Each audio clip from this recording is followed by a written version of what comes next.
And that's how you know they're not going to bomb and blow you up. First you had the president with, I think, a Hungary and Poland went over there. And now Boris Johnson, he over there. Johnson, he over there today.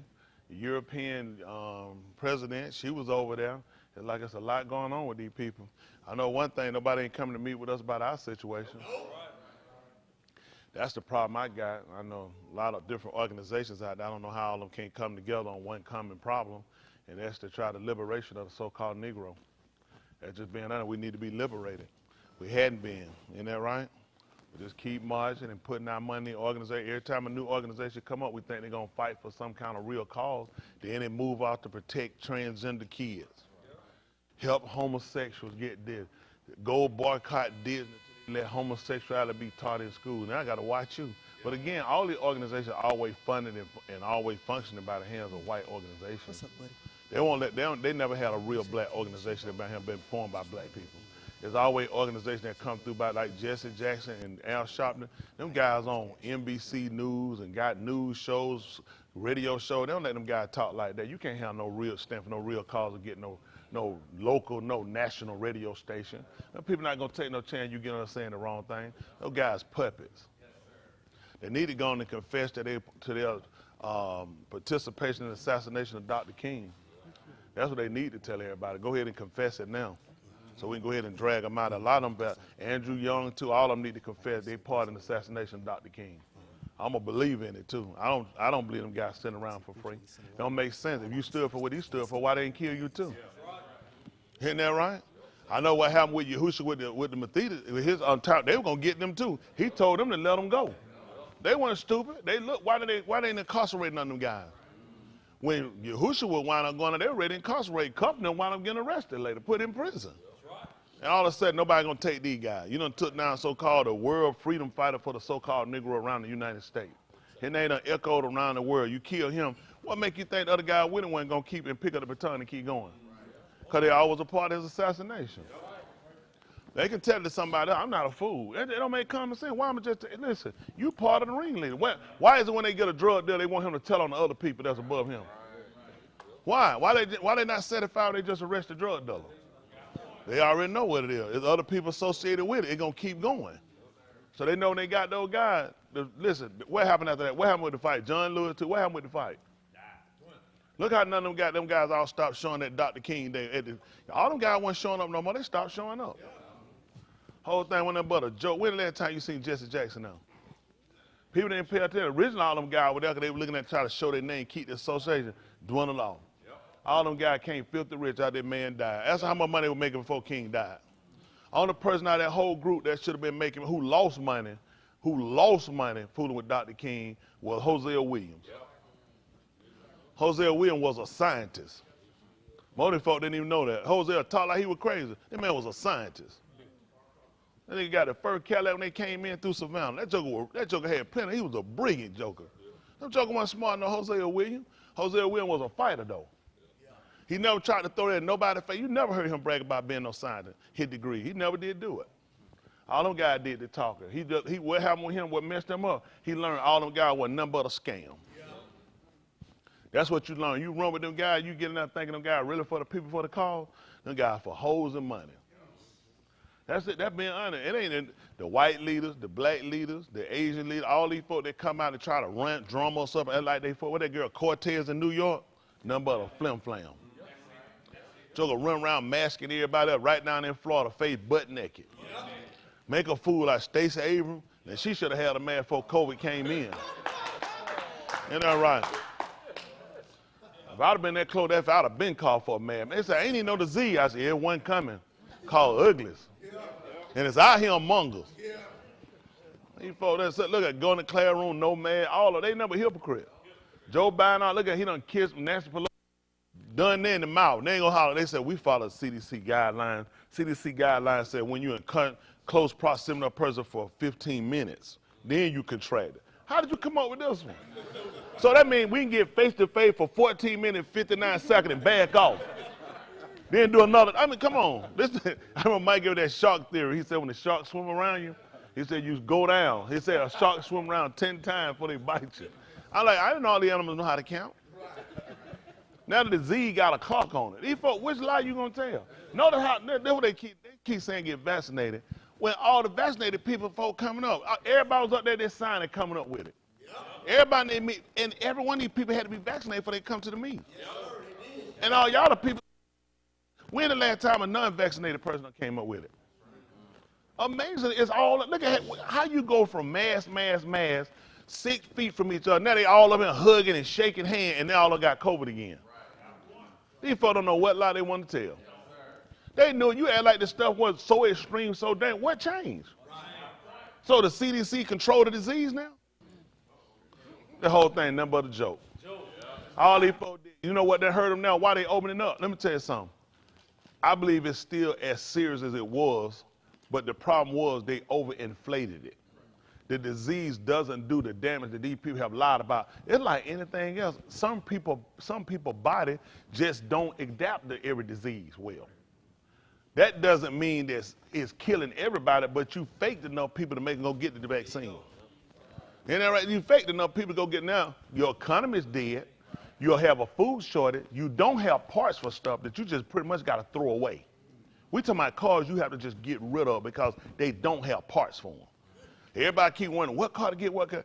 It don't matter which one you get. They're not making parts. Junkyards are running low on parts. So, I mean, the whole thing, but now they realize, let's open the borders up, let's let people in. No quarantine. What changed? Disease still out here. China had a big lockdown on their people. They getting over 1,000 a day getting hit with it. Europe as well, but all of them still in each other's face. All of a sudden, everybody still playing with each other like everything okay, because they realize it hurt their economy. The best thing would have been to do was let people unmask, let people sit out in droves, so you can go ahead. Once the disease get among us, once people have contracted it, and once their body beat it off, then your body will build an immune against it. But the way they done it with keeping people away and keeping isolated, now when you hit the disease, your body been sitting around, you've been isolated, kept from things. So now you got all these old diseases along with that attack you at the same time, and your body ain't ready to fight for it. Once your body realize I got to build a defense against all this stuff, then it start to protect itself. It ain't never been in the order of man to try to stop nothing. All these people have done was festered and made it worse. You gave the people disease, the disease went down there, it mutated, and it came back out of the mouth of these vaccinated people, and it's killing us. You want to know what's killing the people, the truth be told? Vaccinated people. Vaccinated people killing us. Now they want everybody to get vaccinated, say, look like we all gonna die together. Y'all gonna die by your damn self. Not interested. I don't care what law they come out with, I'm not getting no vaccination. These folks are stroking out. They dying from in the 30s. They stroking out. These people having heart attack. Older people are dying. Who they care put the elderly? You need to get the shot. You get it. If you so worried it'll say somebody, "Won't you go and take mine too and get it too?" I want you to keep living. I don't want you to die, doctor. Go ahead and take it too. You take mine too. And tell them, let me take it. And the one they want to give you say, hold on, you take it first. Yeah. I mean, you don't trust. You take it. Then you get through, say, now you're going to take it. No, I just want to see you that stupid to do it 2 times. That's all. I'm never going to tell you. I just want to see how stupid you was. Well, it's sure good to see this stuff coming down. Isn't that right? They done ran us down. And none you don't see all them signs, all them commercials against us, do them. They don't realize now they look like, and they still trying to get people to get another, who are they trying to get? The older people get a booster? Get one more booster so we can all talk about until then. They got a new commercial. They got 3 people in there. Y'all seen they got to put in the match until then to everyone's safe. Let's all keep masking. Yeah, I don't know what these folks are telling these lies. These vaccinated Colin Powell would have lived long. He'd have stayed away from it. Herman Cain didn't get none of it. He just died. It was just his time. It was just Herman Cain's time. It wasn't no disease. It was just his time. That's just been Hank Aaron. He would have lived longer. Didn't they kill Cicely Tyson? Cicely Tyson. Who else again? Marvin, Marvin. All them jokers ran out here trying to support the shot. Look at what happened to him. Smoking Joe Frazier, did he take it? Well, let's go ahead and put that on the vaccination too. He'd have fought against us. That's why they got him out of him. At the end of the day, I tell y'all what we're trying to do, though. We're trying to make sure we get this thing right. I want to definitely make sure I reiterate the importance of making sure we get this thing right. These diseases are out here for a reason.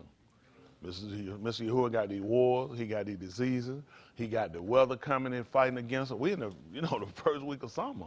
And y'all see what kind of temperature we getting, hail falling, and we supposed to be getting ready after a while. I mean, you're planning because you're trying to get ready to get your Ukak Shabur, get to Feast of Weeks.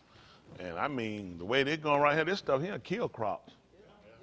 If they continue the way it's going like that, it'll kill them before they even get started. Mr. Yahuwah intended to get everybody's attention. Now, whether people will pay attention or not, I mean, it's up to them, everybody, but I'm paying attention. Because my goal is I don't want to be counted out. I talked to y'all last night, ain't nothing changed. My desire to make sure that my salvation intact.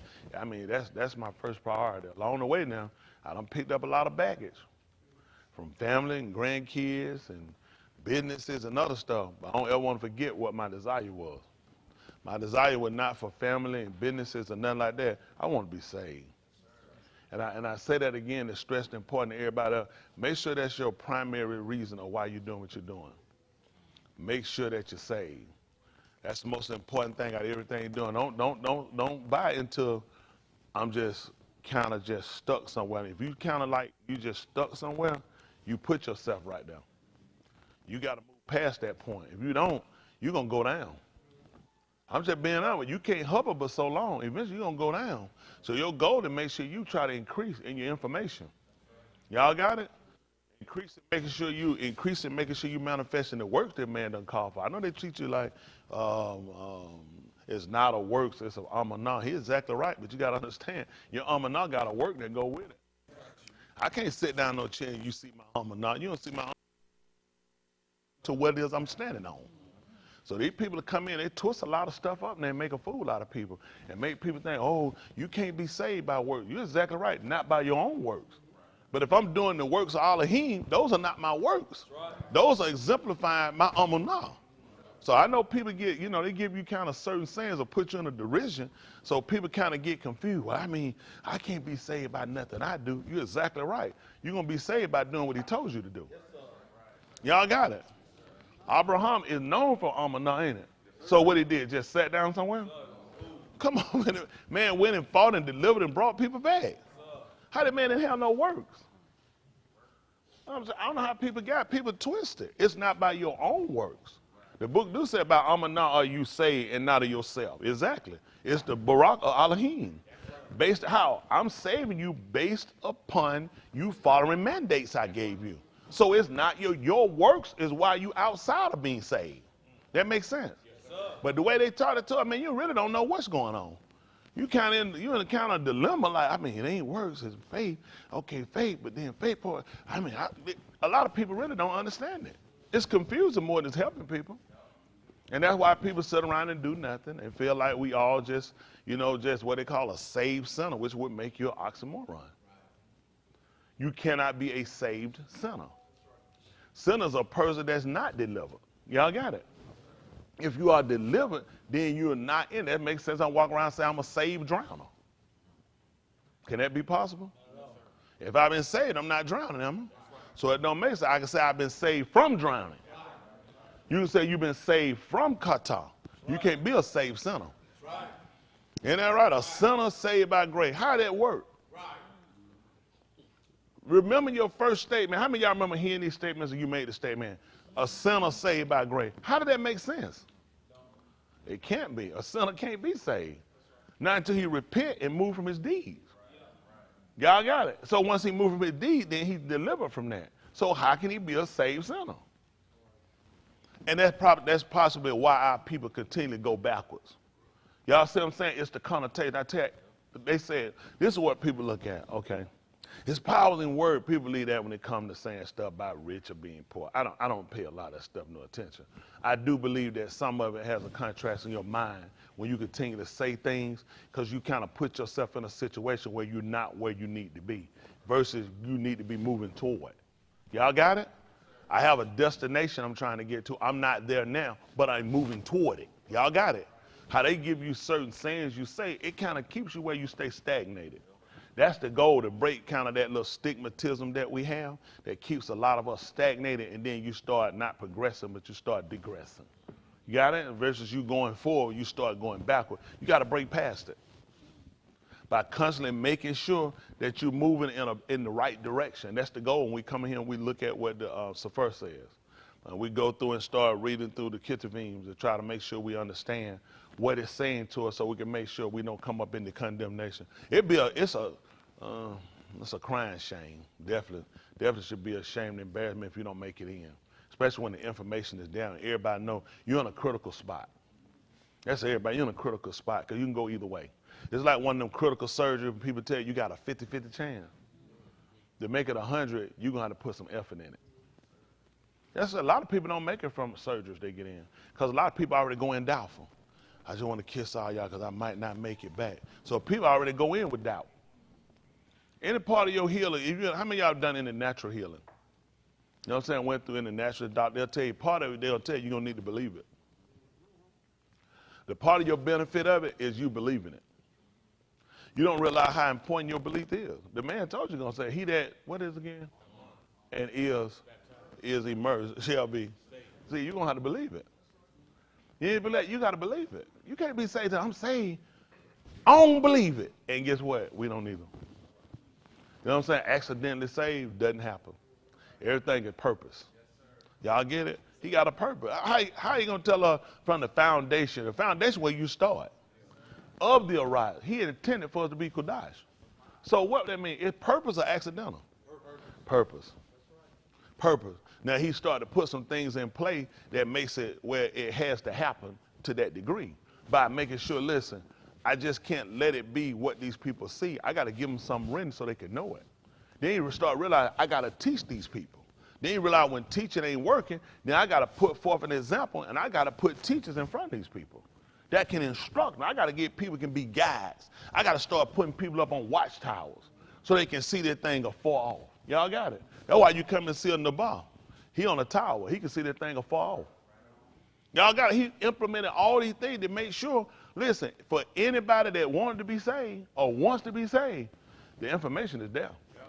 The opportunity, everything is there. It's just a matter of, do you utilize it?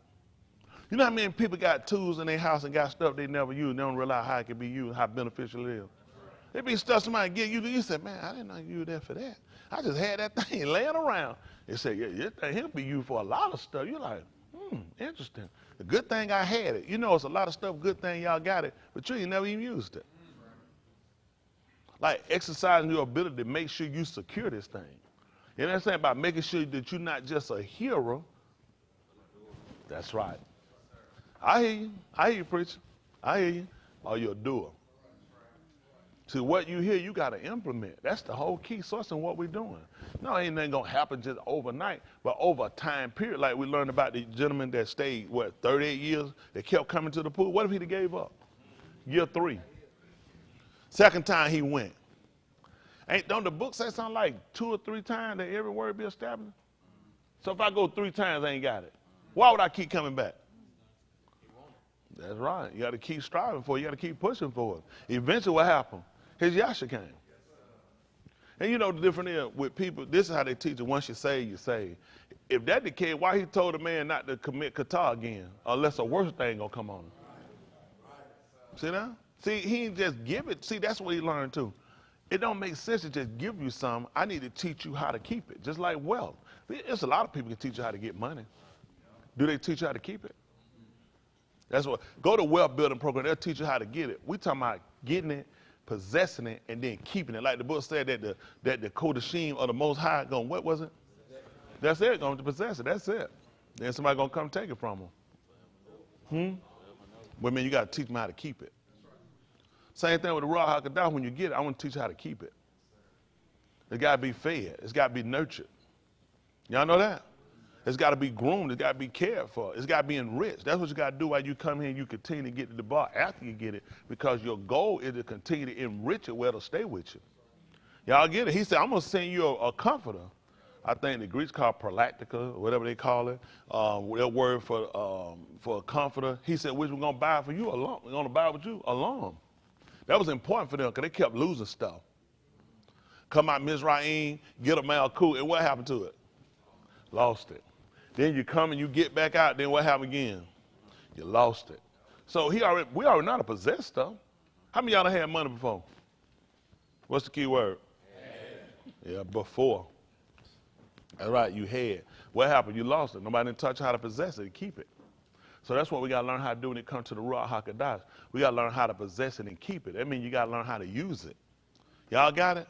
I tell them to some of the people that we do some exercise with, and I explain to them every time they do something, why they doing it versus you just doing it. Because a lot of things you do, if it's something you're not used to doing it makes no sense to keep doing, especially when it becomes stress related. People don't realize exercising is actually stress.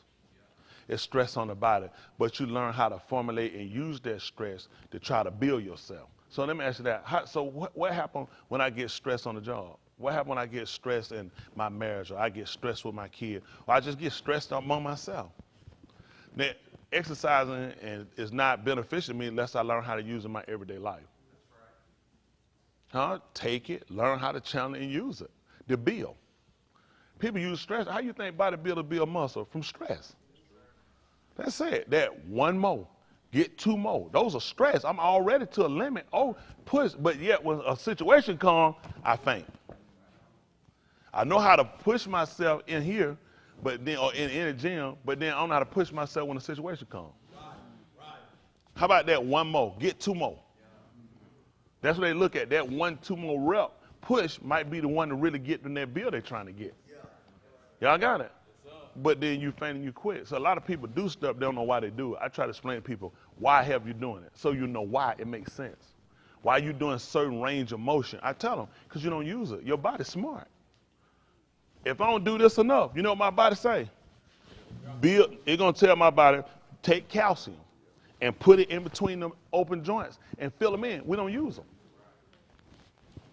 Your body, that's how your body works. It's going to shoot calcium down there. That calcium going to lock up like a bone. Now you can't do that with this here.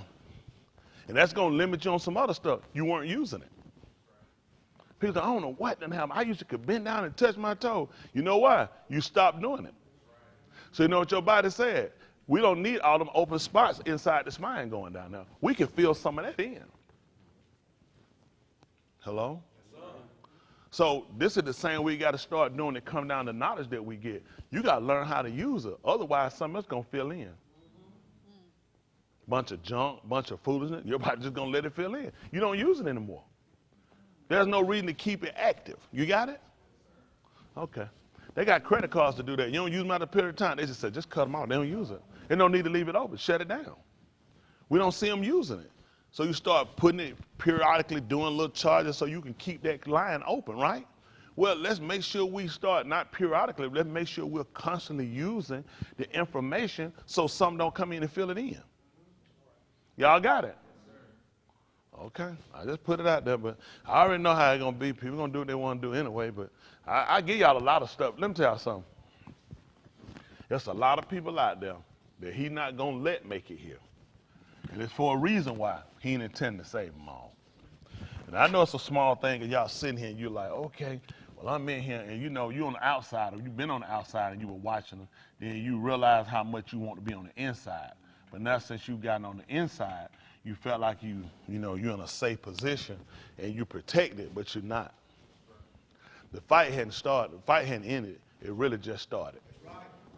Because now you really got to go with your real fight, the one that over time said, man, I've been here so long now, I still haven't got it. Maybe I just ain't going to get it. Maybe just. So now you made it here physically, but mentally you still outside. And you actually worse off now. So that's what we don't want to do. A lot of people do it. You get it, you get complacent. You just give out, you just quit. You look at other people ain't doing it, other people so why? Listen, I don't let nobody here ain't doing it, but that don't move me. That don't make me drop no standard or make me change what I come to do. That's people. Man told me years ago, he said, keep your eyes off other people. Tell me, keep your eyes. I used to say to myself, that didn't make no sense. Like, when I thought everybody now were right. He said, don't put your eyes on these people now. He said, these people will get you off. They told me years ago, you had to see it for yourself to really realize. You try to look around and figure, who in here and when want to be right? People don't want to be right. People just get to where they can get away, where they can cover themselves enough. People don't stop masking. It take a while for you to stop masking. You got to be real with yourself. I'm telling you, until you get really like just sick, disgustingly tired with yourself and hate yourself, I'm talking to the point of death, you're not going to change. I'm just being honest, because you don't, because you still see something in yourself. Do that for me. Can we put our hand around our neck? All right, let's do this. Choke the piss out of ourselves. You got to that point. You know why you can choke yourself? Because it's comfortable. You didn't do nothing that wasn't comfortable. Me either. Because it don't make sense. So I gave you that experiment just to think about, why do you think it makes sense for you to be saved? You would have to do what I just told you to do. You would have to choke yourself, to piss out yourself. I'm talking about literally kill yourself. And you successfully showed that you would not. So your logic of being saved was what now? I just want you to tell me what it makes. From what? Hello? Hello? What are y'all trying to be saved from? Can somebody tell me? Burning. And the burning comes in because of the actions of Captivity, which are things that violate and go against the Torah. So if you want to avoid burning, what you will have to do is stop committing Captivity. And a lot of it starts with us, because the things that we commit are the things we love. Oh, you might cry, feel bad later, but that's what you like. There's some stuff people do in jail, you say, man, that stuff like it hurt, but I like it. But I like it because I like what it does. See, it's the end result you have to start considering. The things you're doing that you like, how's it going to benefit you later? What's the outcome in the final end? So you got to get to a point where you hate yourself enough to kill yourself. You have to actually become, that's how I came. That's why I still been on this side. I took the knife, I put the gun, I ready to blow my brains. I hated myself. I'm talking about, I literally hated myself. That's why I came. I hated myself. I was done. Tony Smith had failed Tony Smith way too many times. Tony Smith had put that word up way too many times. Said, yep, just can't trust Tony Smith. I got to get right. And that's what it's going to take until you get that point. I mean, you're going to still keeping your struggling, you're going to still keeping your rationality, you're going to still keeping your hang-ups, and you're not going to get nowhere. And I wouldn't be fair if I didn't tell you that. How many of y'all you choke yourself? How many of y'all, when you choke yourself, you couldn't breathe? 1, 2, and then what did y'all do? Let go. Why you let go? Couldn't breathe. That's right. Look at that. And guess what? What you said and what y'all said. This is what your body designed to do that. That made no sense to keep doing that. So now we got to get to a logic from the Ruach, from spiritual. His natural mind told him, we can't do this. This makes no sense. And it let his hand know, stop it. Release the pressure. How many of us didn't get to that point we couldn't breathe? Because our brain said that don't even make sense. Why would I do that? Now, you take that same brain we got. What you think that brain tell you when it tell you about being saved? Yeah, be saved. To a how far degree? To the same degree we went to choking ourselves. Get saved to a comfortable level. Find your comfort level. Then it makes sense. They got beds with that. You got a dial on there. Your spouse might like 2 or 3. You might sleep on 4. See, everything about your comfort level. You can put, man, it came along, it was one thermostat through the whole house. Now you can put them in different parts of the section. Because everybody needs to find their comfort level. So they come down to salvation, you don't have no comfort level. That's what got us commit Captivity. We were comfortable. Comfortable lying, comfortable drinking, comfortable fornicating, comfortable committing adultery, comfortable homosexuality, comfortable, whatever it was. Y'all got whatever it is, it's a comfort level. And you do it at your comfort level. I might not do this, but I'll do this.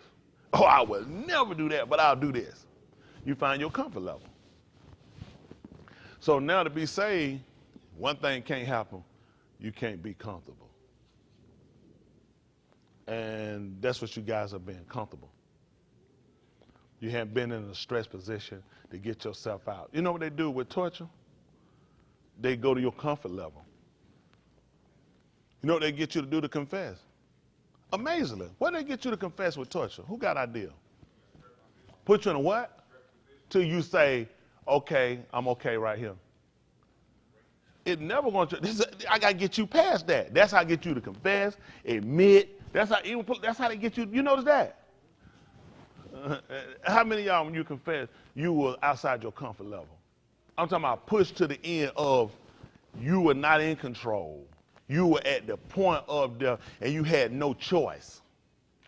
See, that's the difference. That's why they put you there.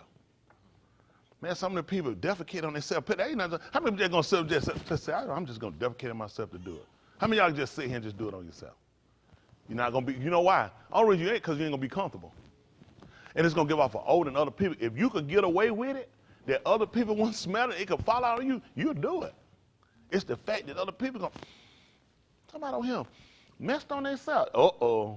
They getting close, they finna expose me. That's how we operate. Does it make sense to any of y'all?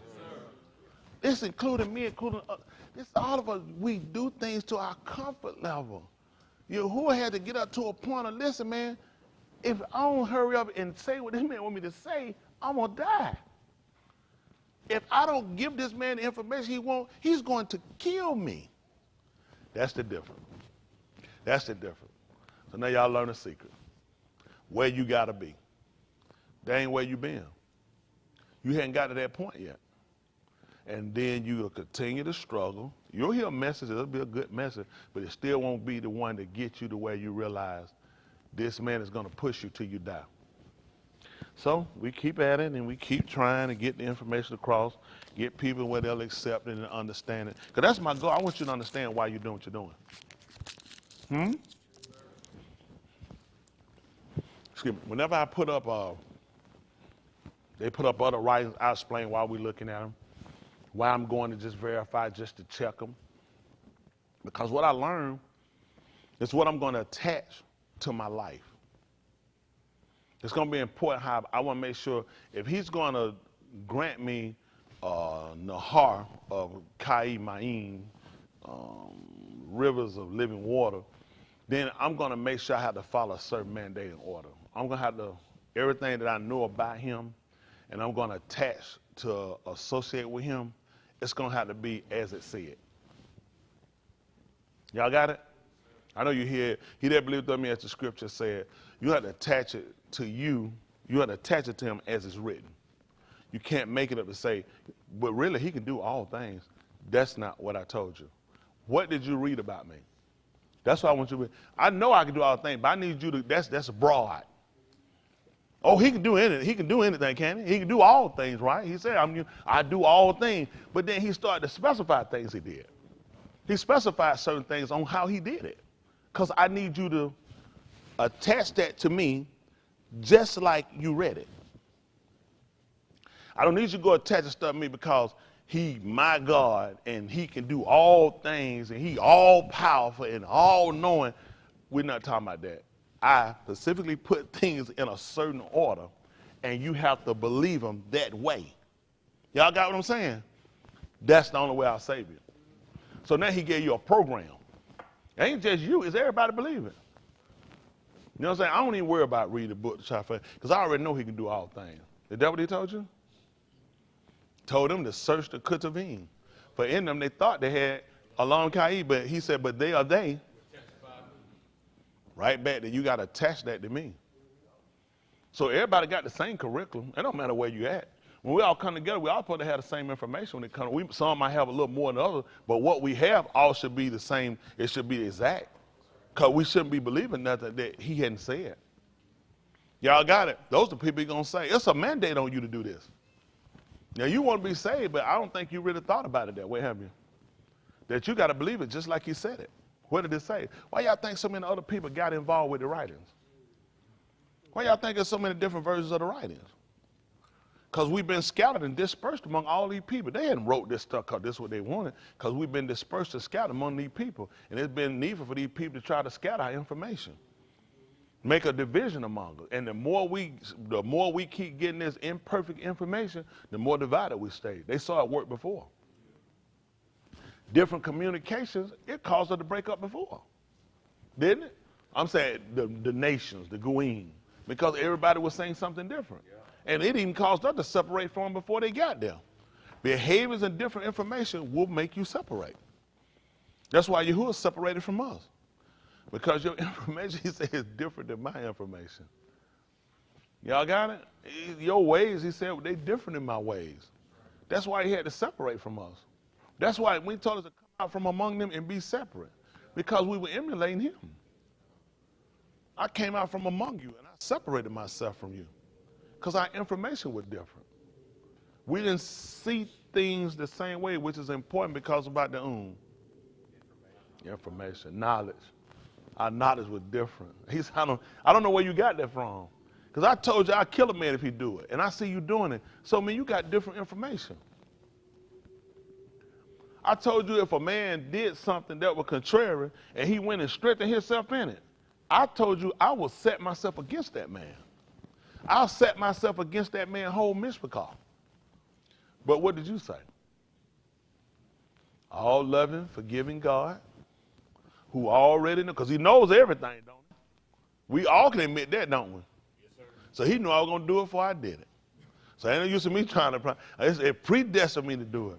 No, it predestinated for you to go where you're going if you don't turn from it. That's right.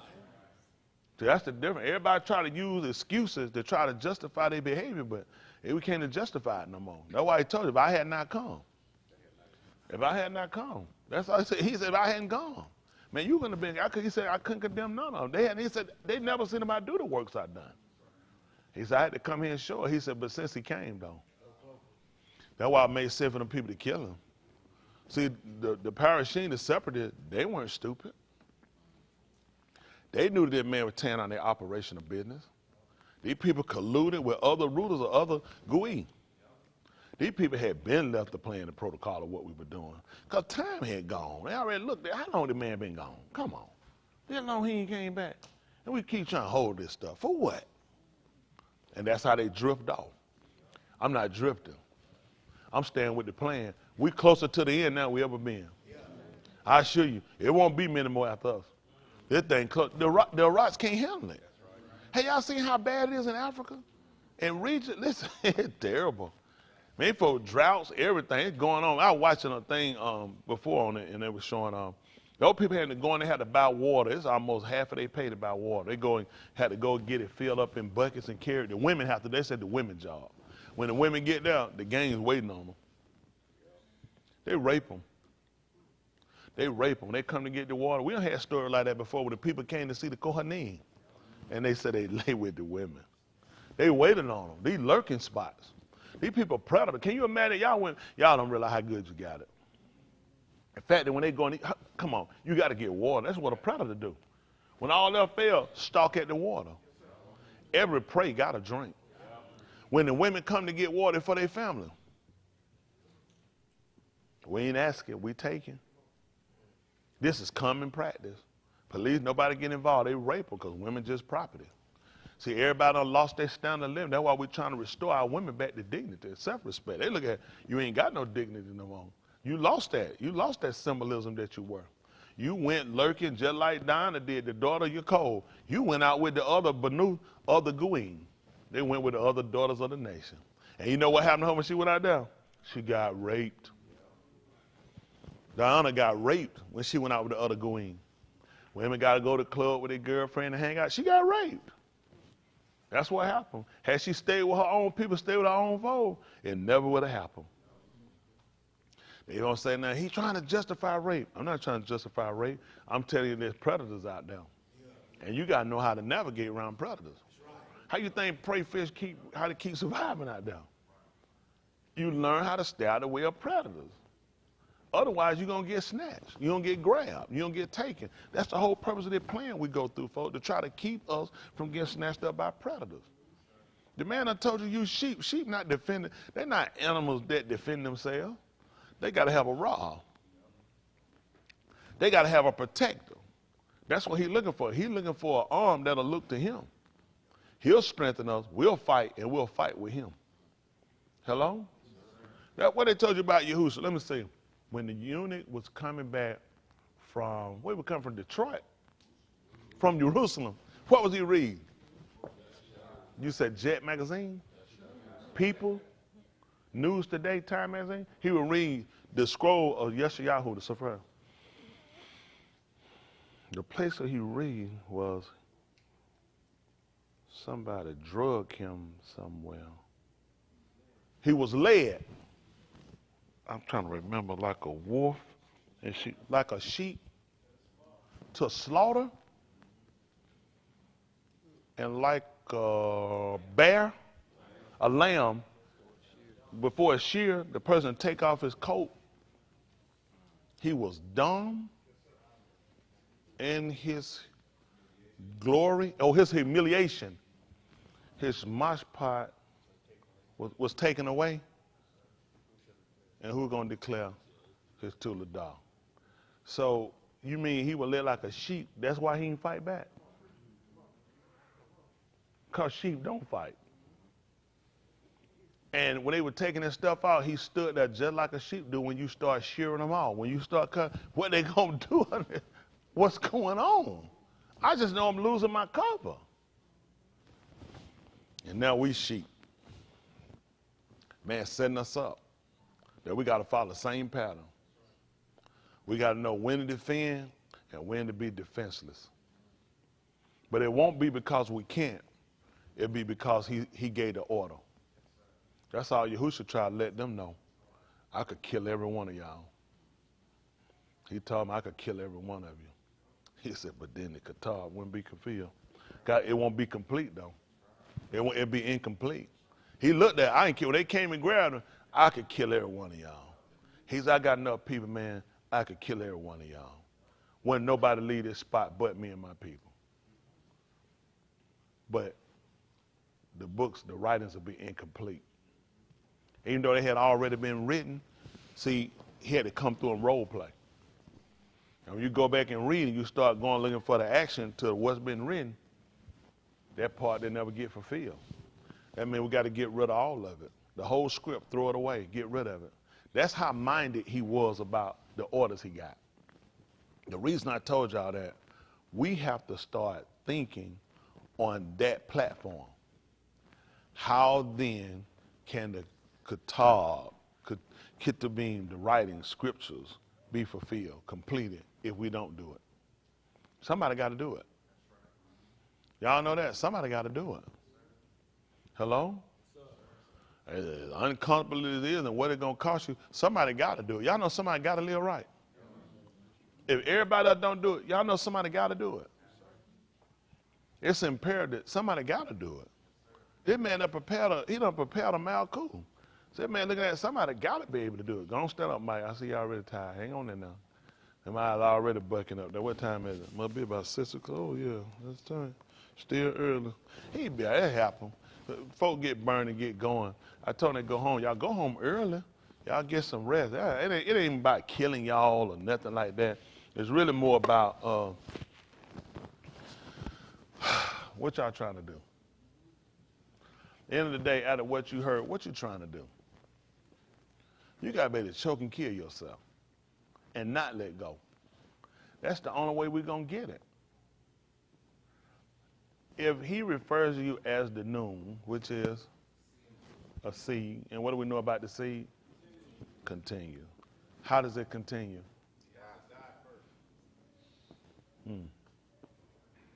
He's got to die first. So the seed can't keep going. Don't it make more sense that the seed can keep going if it's living than it dies? I mean, from your natural sense, doesn't that really make sense? Folks say, if you just leave me alone, I could finish doing what I'm doing, right? You heard that statement before? Me, if nothing bothers me, I can continue on. But yet he said for you to continue, you had to die. So when is it supposed to take place? It's two states.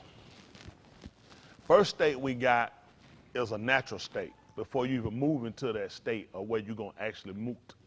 You got to take on a ruachni mut, a spiritual death. Okay? You got to. I got to understand the process. I got to understand the process of why I'm yielding and I'm giving up something I've been accustomed to doing. Why am I choking the piss out myself? In better speak. Why? Because I can obtain more. Hello? People put their money in. I want them things in the bank they have for you. CDs, a savings account, where you agree to put yours somewhere and you don't have no control over it for a period of time in order to get, what was it? More. And you can take out more later. So if we go ahead and put ourselves and lock into a CD now, so we go ahead and so we can pick up for later. That means you don't touch it, you don't handle it, you got to leave it alone. It's locked, left alone for that period of time. And after that period of time, you gain more. That's what you got to do with your life now, all of us. We got to put it somewhere now. Y'all got it? That's what Shaul said, that he was not ashamed. For he know in whom he had a mind. And he was persuaded he was able to keep that which he had. He locked it in one of them CDs. He said, until that Yom. He said, I don't want to unlock it till that Yom comes. Some people, you can unlock it and take it early, but then you got penalties involved. So what he decided to do, he said, I'm going to leave mine down to that Yom. So are we willing to lock our Kai away until that Yom? So we got to compare it against something. You keeping it, you handling it. How much interest? How much better? No, I mean, you really got to be honest with yourself. Compare it. Listen, I would not just put something up for no reason. It's got to make sense to me. If I'm going to lock it away and put it away, what's my loss? What's my chance of loss? I have no losses with this man. I only have gains. The losses I've lost were to get away imperfections, were to make sure I still had the confidence. And you know what some people do with savings? Some will come and they'll touch it before time. I'm saving this for me and my wife retirement, or me and my wife, something come up. You know what we do? Touch it. And guess what happens when people put their salvation up? Something come up. Butt cheek, penis, an opportunity to lie, connive, or do something. So you touched it. Then you still want the same benefit as if you had not touched it. It's not possible. There were penalties involved for you grabbing it early, for touching it. You can never achieve that now. See, we got to, do y'all understand that from a banking investment standpoint? Well, let's translate over to how it works for us now. That we're going to lock these Kai away until the Yom of redemption. That's how they give you. Those are called redemption periods. That when you come back and get it and you'll gather interest. In order for us to gather more with Yahuwah, we got to put it away. You know what a farmer do when he puts seeds in the ground? He dig them up and check them and go get them because he said, man, I need this seed. I'm going to go get it. What happened? No, then he come back that hole and he look for the plant. He look for the harvest. Something wrong with the farmer? He take the seed out, he put it in there, and he realizes, man, it got tight. So he pulled the seed back up. And then he goes and he come back in redemption time and he look for, what the blank? I supposed to have pari. What happened? He looking at other people that grew it and people that went, and guess what happened? You couldn't possibly get it. You touched it early, you took it.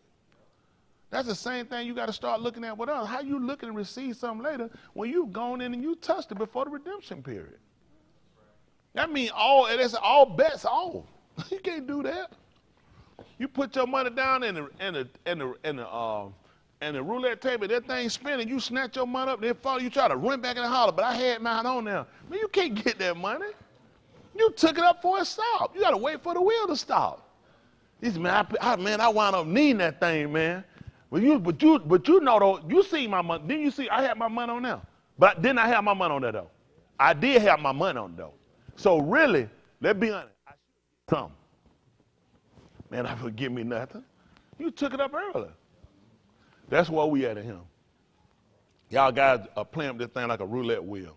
You see it spinning and you get scared and you snatch it up. Man, so you can't get nothing. You said, I ain't losing nothing though. You sure didn't gain nothing. So you lost. Folk about how I still got mine, and that's scary. What you can't have when your hood comes, you can't still have yours. That's going to be a problem. Everything you got when he come back going to be his. Why you think don't give account of your stewardship? If it's yours, how am I going to give account to something that's mine? I'm giving account of something that belongs to somebody else's. So I gave that life up. Well, I used to control, I used to say, I used to do. Everybody going to do this got to do that. Did y'all know that? People, you are no longer owners, you are a steward. Now you got to ask yourself, am I willing to hand the reins over to somebody else and let them make decisions for me. How many of y'all here stupid, retarded? Exactly. So how would it make common sense for you to just give somebody else the reign over you? Unless they know better than you. And that's what we've done. Y'all, everybody here did not raise their hand because that's exactly what the problem is. We are stupid. If we're willing to try to keep doing this, when who made the worst decision for us? And I'm still going to try to hold the reins of control. Who got us there? You can say, really with me, it were other people. Okay, dummy. Unless they put a gun in your head and made you do something, it's still you. Because you didn't have sense enough. You didn't have the intelligence enough not to break away and not to let other people lead you. Because he clearly told you that if Kataim enticed thee, man, if I would have been hanging around them niggas, man, I'd been better off today. I assure you, if it wasn't them niggas, it was going to be some niggerettes or something else. Or nigger you. It's designed that way. It's designed that every one of us to fail when we leave.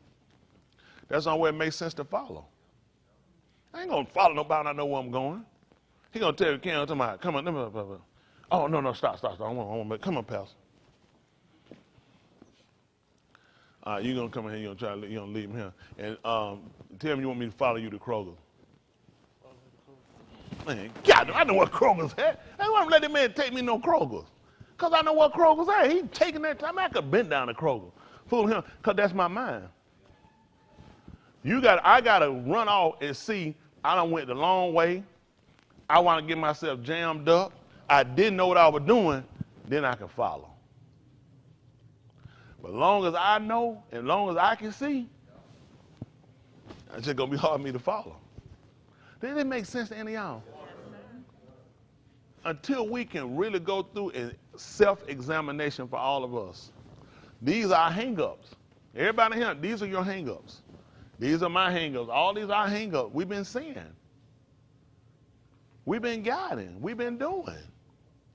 And things have looked a certain way to us versus the way he established. Even when it came down to Yasakak and it came down to his two grand Benin, his grandson. When he took, and they were lined up for him to put his hand exactly where Yosef wanted them to go. To the elder and to the younger. But he took it right and got it straight over to his left. And he tried to stop it. But they said, y'all know the book had already been told that the elder was going to serve the younger. That had already been told. Hadn't nothing changed. Why y'all think Yasharal going to have to come back? Yehuda reign. When he told you that he had done this, that Yasharal and them don't exalt themselves against us, they got to come back to writings. The writers declared that the elder was going to serve the younger. I know what they're doing. It had to come around. It had to work that way from Yaakov and Asu to it moving itself around to it came out Manasseh and Ephraim. Ephraim was the younger. And guess what? That's who ruled over Yasharal. I mean, after all, his name is fruitful. Isn't that right? If they were going to gain, if they were going to get in the profit, you're going to put somebody who's going to be able to have the ability to do it. So then everybody that come back on and understand, this is the order he established. Hello? That's tight. Because Yahushua came to you. He said, who was greater? He that sat at meat or he that served? He that sat at meat. And he told you he came to you how? Was he the elder? Oh, that's tight. That's what he tried to tell you when it came down even in the book of Kazum. He said, I'm your elder. And you didn't know why he told you that, did it? Because the elder was going to serve the younger. There's a lot of stuff you miss. That's why he tried to tell you about timelines. Because the folk tried to sound and try to tell the man he wasn't even 50 years old. He said, well, I'll tell you that before Abraham was, I am. They're trying to figure this guy older than Abraham. That's why I came to serve. The elder supposed to serve the younger. See, it made sense why he came down here with the servant of us, wasn't it? So, in saying all that, we move forward. I know y'all tired of me just talking to you. But let's make sure we get it right. At the end of the day, that's the only thing. Let's make sure we get it right. And things have to work that way because we're naturally set up to understand, to see things, and to do things a certain way. And the order he sets up is against it. His order is against it because what he was trying to do was to sever an arm from an arm. Y'all got it? Which is to take a people from a people. That's all he was trying to do. See, it was going to be an order that they were going to follow. The order that you're going to follow, that he's going to give you, it's going to totally separate you. It's going to separate you from your mother, from your father, from your children, from your husband, and from your wife. The only way you'll be able to stay with them, either you're going to serve them or you're going to stay, or they're going to serve them. That's the only way it's going to work. There's absolutely no other way for it to work. In order for it to work, his way he set up, it's going to be a distinction between us. There's going to be a big distinction between all of us. Y'all got it. It'll look like we have similar characteristics, but behavior will be different. You would think about the way they showed us things. He talked about as Christian, he was going to separate the sheep from the sheep. Goat. Let me tell y'all a little something. Sheep and goat look alike. It makes no sense. It's not hard to separate an animal with no horns from an animal with horns. That makes absolutely no sense. This is not how complicated is it? All I do is get all horns over here, all knowing horns. They all have horns. So the only thing going to separate them is going to be behavior. I'm going to have to be accustomed with behaviors. That's why a ra'ah is going to know his sheep from his goat. He know their behavior. Goats will lead themselves. Goats ain't waiting on nobody to do that. Goats will break out. Goats not going to stay. Sheep will wait for you to lead them. Y'all got it? They wait and trust in the protection of the ra'ah. They don't try to sniff. You don't see no sheep. Hey, wait a minute. I'm trying to see if there's any danger around here. I'm trying to help. No. They totally rely on the ra'ah. That's why Yahuwah told you that Yahuwah was his ra'ah. He shall not lack. That's why he ain't carrying on. He sent them out. You know what he told them to go out with? Without script, without purse. And what? Because you know he wanted them to rely on them being led by a ra'ah. Let's think about it. You get ready to go, boss, you get ready to go, you went to Miami. How long you went to Florida? 2 days. So with 2 days, you didn't need nothing. That man got a big suitcase in there you had. I'm saying you prepared to take for you to go for 2 days. See, that's because naturally, and what he did is not katar, but think about it, naturally it makes sense. Did you just take 2 days because you took, say, just in case if something happened and something got on something, did you take anything over 2 days or everything was exact 2 days? Why would he take more than 2 days? In case something happened. So guess what? Because he's looking at, from a natural standpoint, I have to prepare in case of an emergency. I have to be ready if a zipper don't go, a shirt got a hole, I lost a pair of socks, 2 feet, 2 days, he should have had 4 single socks, right? Man probably took 8, just in case. Anything can happen. I can step in water, get my shoe wet. I don't need 2 pairs of shoes. Let me take 3. If one get wet or something happened to one, I can get another one. What if one don't make me come? I need that one. Then might need some house shoes. I'm in a hotel where I'm staying. So you put all this stuff. You're only going for 2 days because he's looking from my mindset, how I think. I need all these things. Yahuwah sent them out. Yahushua sent them out and said, don't take nothing. You know what he told them? He said, a servant is worthy of his wages. How much work you did? That's what I'm going to pay you for. See, he was really trying to get them, and what they were selling people on, it made a difference. You had people years ago, they were known, first people we used to know, it was known come back then, people knocking on the door, say, well, he called them a vacuum cleaner salesman. Y'all young now. That's what you call people, come knocking on the door, oh, vacuum cleaner salesman. Them guys, man, they want to hit the woman. They know in the daytime, the man gone, woman now come here, watch days. I'm like, man, how you doing? How you doing today? Is the man in the house at home? No. If you mind if I come out like to show you something? I have this product here. It can do all these different things. It don't just clean. It can also turn into a mop. And it also has a built-in microwave. You trying to sell them on it. Now, excuse me. One of the sell picture people get you with the kind of go ahead and buy it. I actually own one of these myself. My wife uses it. Our kids use it. So when they were trying to sell people on being dependent upon a Elohim, a higher superior being, you ain't gonna believe it. I actually depend on them myself. Part of the sale pitch and convincing people to buy into it was the fact that they themselves used it. What are we gonna do? Has this given you anything to consider, people? And people at home, my expectation is that it's giving them something to consider. We all have to go back and do self-examination, reassessment of, am I, just using Bible for example, when it comes down to our ruach, our spiritual, all we doing is bostic. We're preparing things, we're taking things, and we have overly and abundant of, so there's no need for him to depend on nobody else. See, sometimes that's where we at when it comes down to Yahuwah. Yahuwah, one of them people, counting away, he likes for everybody to count on him. He likes to be counted on. And when you see people that like to count on, I'm kind of one of them self-made people myself. I ain't really big on depending on other people or looking for other people to do anything or putting confidence in other people. That don't work for him. So he likes to let you go ahead and fail your way so you can see his way was better.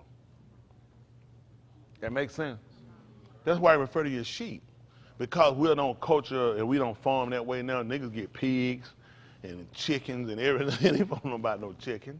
You know, very little about them. You hear about the chicken and how it gathers a brood. When they see a hawk come, the baby chicks learn how to run under.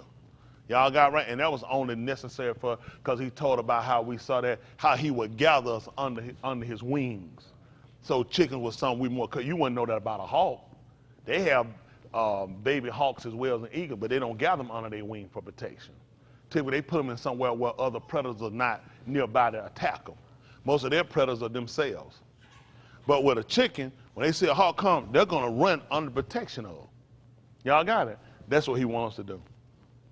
When something comes, he wants to gather under him. And when the enemy comes, he wants to put our comfort into him. That, you ain't going to believe it, that he'll lift up a standard like a flood. That's what he was doing when he brought us out of Mizraim. What happened? The enemy came, didn't it? And you ain't going to believe it. And the standard of Yahuwah was lifted up. See, the only reason they couldn't come through, the only reason why, they couldn't uphold to the standard. Hello? That's how we going to make it in. He done set a standard. Man, you know, I remember years ago, it was a restaurant in our neighborhood. My wife remembers, Chef Joe's. You know, Chef Joe, this was in the early 80s. Well, yeah, I can't remember what, probably middle 80s, a little before middle half. And he had on them no shoes, no shirt. No, listen, not that, you couldn't come out with flip-flops. Tank top with your arms out. We were kidding. Man, trying to figure out what kind of junk is it, man. Man wouldn't take your order. Tell you, you're trying to figure out what they got to do. That was his standard. Listen, you not even just no shoes. You couldn't come in no flip-flops. He said, man, that's a health violation. Tank top, coming. He wouldn't let you. This in the early 80s for all these stuff. He been putting that stuff out. Tank top, your arms out. Wouldn't say you nothing. That was the standard. A lot of folks couldn't eat because of the standard. A lot of folks ain't going to eat and make it with Yahuwah. Standard too high for him. He was setting a standard for the people. See, a lot of times, let me tell you what happened to these restaurants now. They just want money. In actuality, you really can't be in a restaurant handling food and have that kind of stuff going around. Even with you, coming your body, you just the buyer. If I'm the cook and the server can't do it, you should have a standard too. Come on, let me see, the Kohan. When he went in and he had to offer up, you ain't gonna believe it. That man couldn't be in there with his cucumber swinging. That man said, put you some drawers on. That's how we came in with breeches. The book said, so when he went up, your nakedness wouldn't appear. You're going to him to serve up stuff. You can't walk here, man, with your ding-a-ling all slinging around in here. That man said, you need to have on the breeches. I know it's funny, but it's the truth. He had to have on breeches. And he had to put on this, he had to put on his robe. He had to cover himself. Man, you're doing a service. Now these churches let them come in, and then, you know, so what the people got to look like? Now they come and they go to church, dressed like a hoe. All the legs out, all their foots out, all their arms, all their belly out. And you're doing a service. It don't line up with the service. So we're trying to get ourselves back to an order a discipline that he'll accept it. These rule lines and guidelines, we didn't set them, Yahuwah set them. Just like with Chef Joe years ago, that was actually the food protocol law. That customer can't be here with their feet out. You have food in here. With your arms and your underarm out, you couldn't do it. If y'all ain't never been in a restaurant, you don't know. They'll go in a restaurant, folks in here with some cut-off shorts back there behind that tank top. You just trying to get your stuff and go. But you do know it's a health factor that's involved in well. Hello? I don't know. These folks don't realize. Some restaurants you go like Fogo, they'll make them wear a uniform. They ain't putting the thing around their neck. Now these folks look at it, it's a protocol, it's a standard, it's something you got to do. You got to have fully covered up from the feet. A lot of stuff we do, we got to start looking at. And I just use these natural things because now we have to come and start examining what have we been getting wrong from this standpoint. Because we should have more people that's recipient of the Ruach HaKodesh, at least in line to receive. When you got people ain't even in line, then we got to go back and start examining things. That's just me. All right, we're going to, well, y'all know it ain't just me. Yahuwah standard. We're going to get ready to sign the Kato Sarah and try to move forward. And the heater should be on. Because my music ain't cold, I don't need to cut on the heater. Don't worry about it. I just came up with that. Somebody said their music was getting cold, so they grabbed the heater. So I just throw that out there. All right, come on.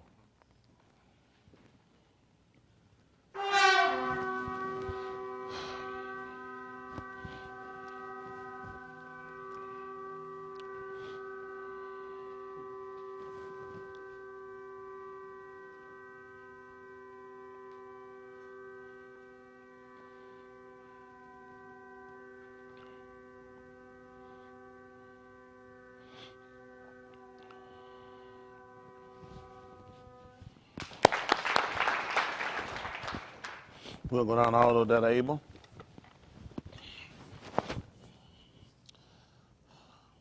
I be new, our Father, I do. Thanks for all you rendered and giving us this yom to be able to halak thereby, walk thereby. Baraka us, which will bestow a gift upon us, or a benefit, that we might, Aman be your arm, which is truly your arm. Baraka us that we don't falter and we don't faint, that we don't turn aside to the right or to the left, that we consider our latter end. Baraka us and limit us, which is instruct and show us, that we might receive the Ruach HaKodesh, that you might fill us and seal us unto the human redemption. Baraka us that we yakra upon Yeshem for our yasha, for our deliverance. Hadu unto you for the zabak, which is the sacrifice of Yahushua HaMashiach, for all that was rendered in his actions, how he contributed to our benefit to make us a joint heir with the Berith Yushaban, which is the covenant you vowed to Abraham, Yatsakak Yacob, the Yahudim and Yasharal, to their Tuledah, which are their generations to us, and to our Tuledah, that you recover our young people, baraka them, that they might zakah you, which is make a benefit. Be a keeper to those that are gone astray and taken from us. Recover. Be a baraka to those that are in diverse and perilous situations. Captivity, rapes and robbers, and other situations that are falling upon your arm. Be our yasha. Be our protection. Be their shield. Be their understanding. Be their nakum. When the storms, when the floods, when the earthquakes are coming and raging upon us, be the deliverer that we know you to be, which is the Yasha. As we prepare to move further, we ask you to search us and see if there be any Rosha Darak, evil ways. Cast it from us and lead us in an Arak everlasting, which is the way of life. Let the bar of our paw, which are the words of our mouth, let the meditation of our laws, which is of our hearts, be acceptable in your own. And as we prepare to move further, we allow in which we ask that you take full control, that you get the tahalim, the praise, the kabut, the glory, and the kabad, the honor. In the shem of Yahushua HaMashiach, let us all say, Amen. Woo! Y'all know why we're here to get out now. We're here to get uncomfortable. we're going to make changes. They got me, I had a fan. Did they get a fan up here? Put my little white fan, I get a little warm, these lights. Woo! But in order for us to get it, we got to get uncomfortable. Y'all got it?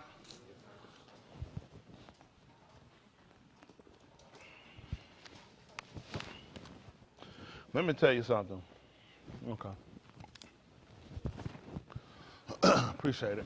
We got Romans 15:4. We're going to use this script. Well, we'll interchange periodically. And the only reason why to do it, so we don't want to be just conformed to one thing. Whatever helps us get to the direct amat, that's all we want. And, you know, unfortunately, again, because so many people have played with and dabbled into our writings and disannulled things that they weren't told to disannul, we had to go back and find and put it together, just like Ozra did. He went through a course of, I think, approximately about 3 yariks, going through and trying to reestablish and put our writings back together after they were burned. So you figuring after they were burned, some was lost. You know, then we had to go through just the information, so it's good to know it. You know, we don't know when these people come in and put a ban on getting rid of a lot of these other writings and come to just one conformity, conforming to one thing. Not impossible. I mean, these religions like Buddha and all these other religions, you got countries, they don't allow any other religion in. China don't allow it. You're not coming to no Christianity, no Islam. You got it. You better keep it to yourself. You get caught out witnessing trying to convert people over to you want to, it's going to be your life. They got one discipline for themselves. Y'all got, and for us, we got one discipline. And it's no different. Other people, that's cruel. They'll kill people for not believing their religion. We did it. Yeah. And it's still under mandate. If somebody came and brought a different religion, tried to conceal and tried to pull and bring us off, our religion was to kill you. Yeah. So they got it from us. Yeah. It's just they got it with Christianity. Now, I don't want to kill people. Let people make choices. Yahuwah already told them, like Yahushua told them, choose you this day. Well, Yahushua, he told the people, hey, you need to choose this day who you going to serve. You had an opportunity. If you want it, you can go right back on the other side. But if you were going to stay on that side, you were going to have to serve. So I don't know why people, you had a choice. Yeah. Go back over where you was. But if you're going to be on this side, you're going to have to serve. Isn't that right? That's right. Have becoming a bard. Isn't that right? That's right. Mm-hmm. You got to know how to shakar him, adore him. Or you can go back. But listen to the options they had. The option were, who you think going to say, I'm going to go back? First of all, ain't no water going to owe me to go back. You're going to go back through the muck and the mire. What, you just came out of it. How you want to go back to it? See, those people made choices based off, I just left from that. I'm not going back to that. But you know what they did, like we do, over a course of time? Was it really that bad? Because now I'm having to die. I feel like I'm being choked over here. I feel like all your rights getting taken, like you can't do nothing. But before you were crying about you want to have a right to the Atsakai, the tree of life. Now you want to go back to something that you said the weak and beggarly elements of the Arats? For how long? All these people do out here and cheat on each other, tell lies, take from each other. Who you going to make an agreement with ain't going to come back and burn you? That's right. That's right. The little few people you'll get to do things with that can work for you, you have to limit.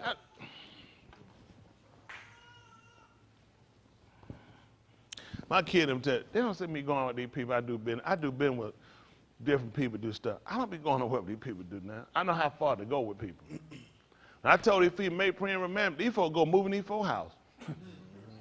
They'll tell you, my son, how many folks you see me go out with, go eating, I'm hanging out with, I'm finna go house, I'm finna go hang out. I don't have time for that stuff. I keep everything to a plate. They know where I'm at and how I stand. I ain't get myself pulled out. I know how to do business, how to deal with people. You got to set lines with people. Abraham was confederate with people. How much right you got about him and them people hanging out? How, you remember, pull up and read where Abraham used to go there and hang out with them. When he needed them, they came into play for him, didn't they? That's all you needed to know. That's it. That's all you need to know. Isn't that right? Yes, sir. That's it. Them folks that play that, I don't know what folks get it. You got to know how you deal. These folks be going down. Y'all heard preacher, make friends with men. They're moving in with the people. Gave me everything they got. I never told you that. Oh. I'm just telling you, out here and you navigating around, you got to know how to deal and know how to do business with people. That's right. It is. I mean, these folks got it. It's their system. Y'all got it. These folks out here know what they're doing. It's their system. So I'm going through their system. I got to know, okay, who can help me do what I need to do here? And I keep it agreed that everybody know where I stand and what my standard is. They know that, man. They don't play no fools like that. I ain't talking, man, they go to no titty bar. We only have them conversations. All right. Man, we a bunch of folks to get together and do some business at this strip club. We don't have, listen, nobody had that conversation. They don't play no stuff like that. All right, get your teeth slapped out your mouth. I don't play no stuff like that. I don't have time for no stuff. Man, listen, I'm in this thing for the long haul. And what I get and what I do with these people, what I get, I try you to be a benefit, come right back and be a baraka to us. Y'all got it. Abraham was a benefit to us. The people he dealt with, it was a benefit. Helped us bring back loot and all the goods. Ain't that right? That's the same thing gonna be when Yahushua come back here. He gonna be just like Abraham. Listen, he coming down to live up right out here just like Abraham did. And you know what he gonna come back with? All the goods. You know where he got that from? That's what we learned when we came out of captivity. We weren't just telling that folks, man, I just barely made it out of there. That's not booked for us. We came out, we always took out. We learned that. That's how we learned every time we came to captivity. We always brought our stuff back. How you redeem me and ain't got my stuff? I redeemed you, you don't have your stuff. That don't make sense.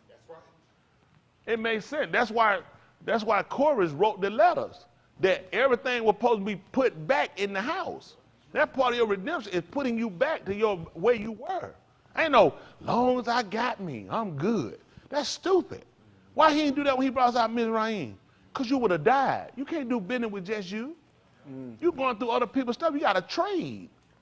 You got to know how to navigate going through him. You got to know how to operate. I don't know where y'all get that foolishness from. He gave them good work. It worked for them to get them to a certain particular place. Even Shaul tried to tell us, Solomon told you that money answered all things. So there's some carnality and some stuff we're doing. I'm saying carnal, not that it's wrong. You just got to know how to use things. And in the book taught you as using this and not abusing. What's in this right? Money, gold, silver, trade, currency, Bitcoin. Don't get me started about that. Liquor. That's not of that world. That's from the metaverse. Why? That's from another verse. It's foolishness. Anyway, don't get me started. I'm gonna use them nice words. Nah, come on. 15:4. Listen. For whatever Nikatab before, Nikatab for our Lamed. All right, they see that? They forgot what they supposed to been doing back there. Show teachers harmful. Okay, so how the Greeks wrote it, for whatever things were written before, for our teaching were written. That's the only reason it was written, to teach us. Y'all got it? Similar to the same thing here. Before was written to teach us. He's saying for our teaching, that's why it was written. Same statement. Okay. That we, through endurance. That's right. So what y'all just give me? That's right. Which is what?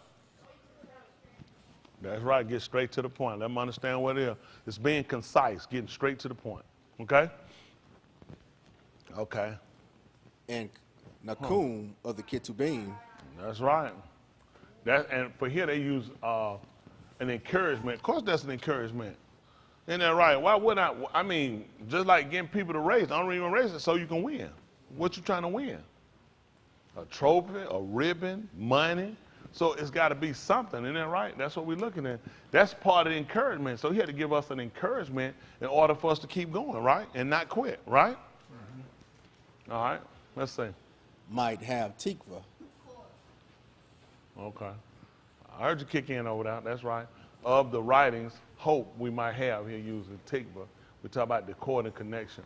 And these are the things that we're trying to make sure that we're mindful about. How this operation worked for us and what it is we have to look at trying to achieve. Let me see this. Excuse me. Look at it and see if it's cuff, olive cuff 3 and 12. Excuse me about that.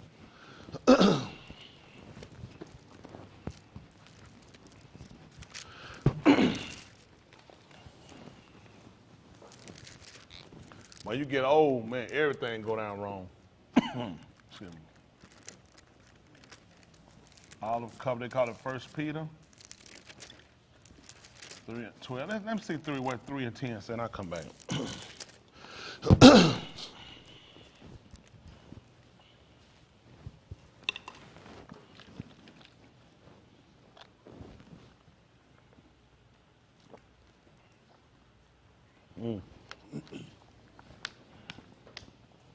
Okay. Listen. For he that will ahab Kai and see Tub Yamin, let him refrain his tongue from Rosha and his lips that they speak no guile. Hold on for a second. What did the Greek say about that?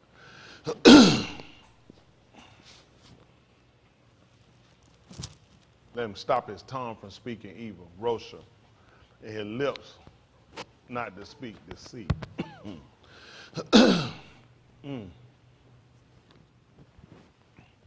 Let me see.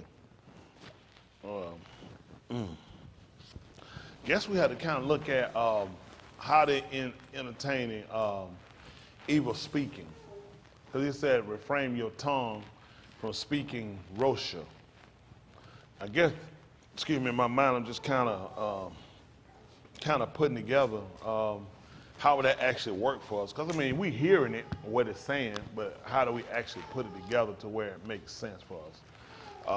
We were told that about not letting the name of any other Elohims even be mentioned among us. Y'all remember that? Yes, sir. See, they'll go back to say, oh, he talking about profanity. First of all, we don't know what they talking about profanity. Right. They have different meaning of what they call profanity and how they actually use a vulgar, like the Vulgate. So a lot of things they put out for them, what did they recognize as evil speaking?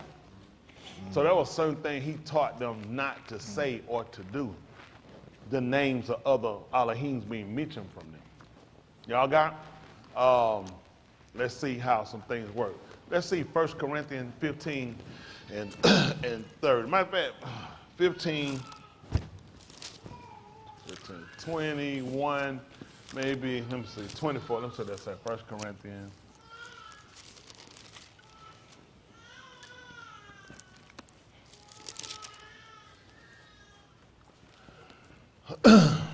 Excuse me. Sometimes I swallow it just. I ain't bring my cayenne pepper with me. I used to keep my cayenne pepper. Huh? You said best. At best? Oh yeah, the AC vent. Y'all need to clean them vents. I think it's some mold. Man, that was funny one. No, Cam, no, Cam. 15, 24, listen. Then cometh the end, when he shall have delivered up the Malkuth of Elohim. In the end, when he gives over the Malkuth, it's saying delivered up, but he actually is going to give it over of Elohim, even the Abba.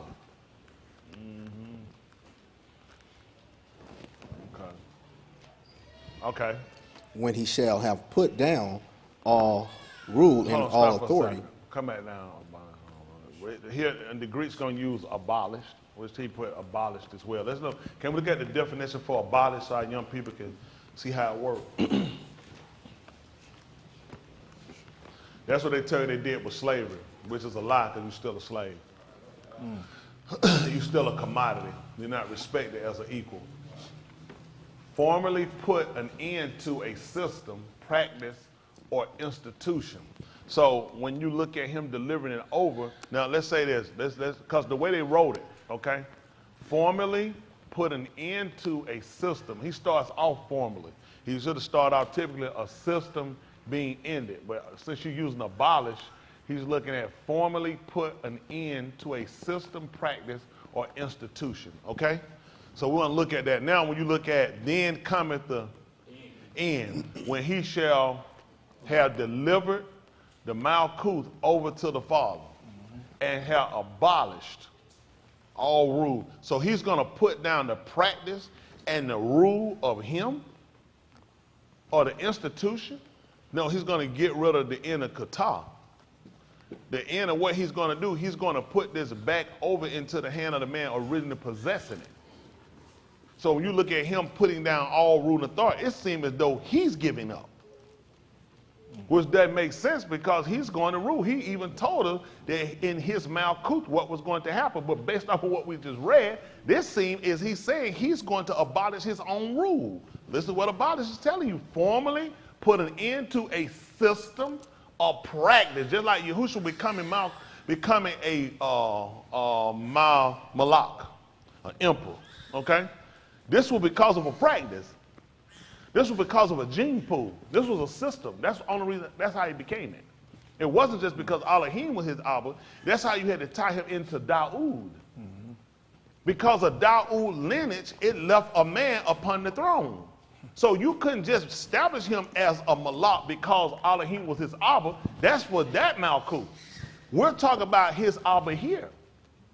And that was because of what? A system, because of a practice, and because of an institution. Was he giving that up? No, because he's going to sit upon the throne of Daoud. Your writings told, hold on, let's see what happened at the 9 and 6. Yes, Yahoo.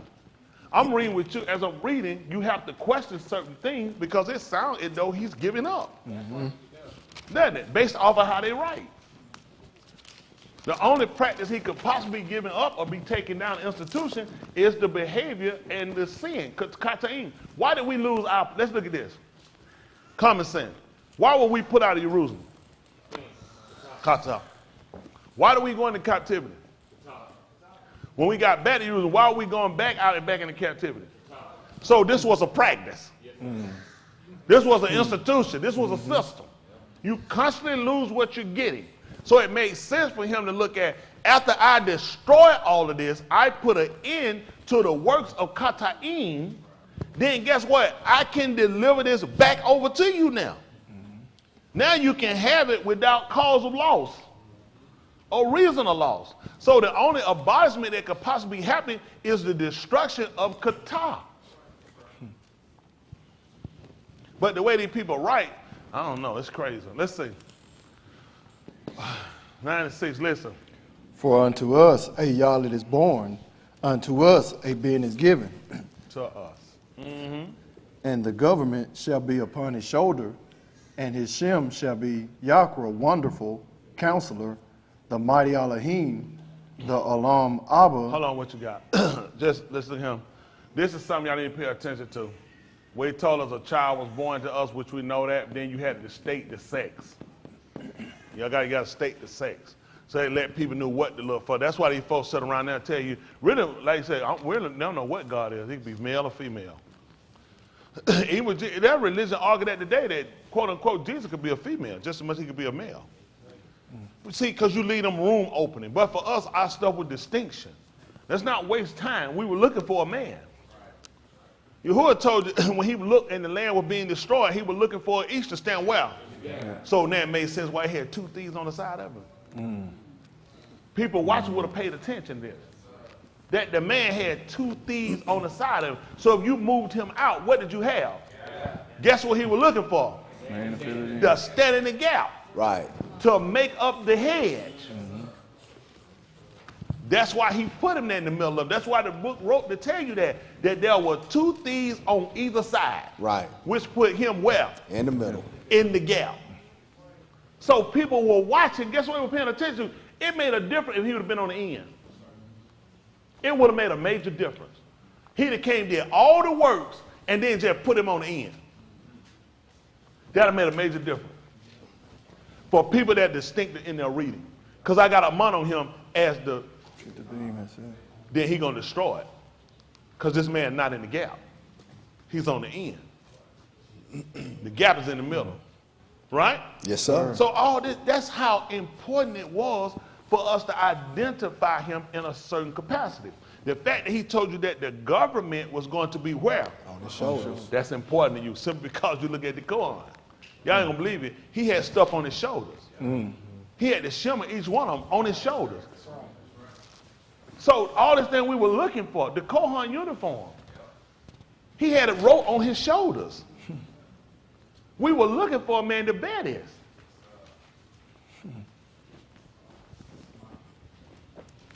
Okay.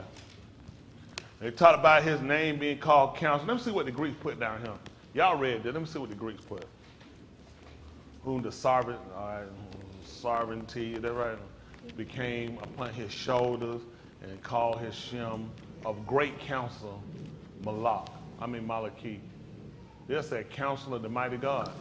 Great counsel, a messenger, for I shall bring shalom upon the rulers and his health. Hold on for a minute.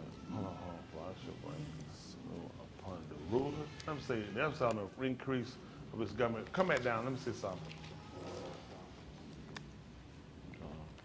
Wonderful counselor, mighty Elohim. Shah of Shalom. And he said down here he was going to do what? For I shall bring shalom upon the ruler. This is on the Sharim. This is plural. And his health.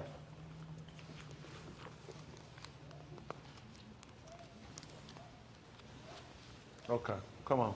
Let's see the next one. That's definitely different. Listen. Of the increase of his government and shalom, there shall be no end upon the throne of Daud and upon his Malkut, to order it and to establish it with Mashpat and with Sadak from henceforth even Olam. What does Olam mean? Hold on. What is Olam? Forever? 15 again. Let me see what 15 is saying. 15:24.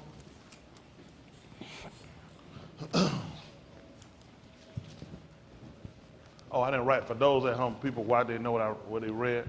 Yeshayahu, they call Isaiah, that was 9:6. What was that, through 10 or something? 7. Must be 7.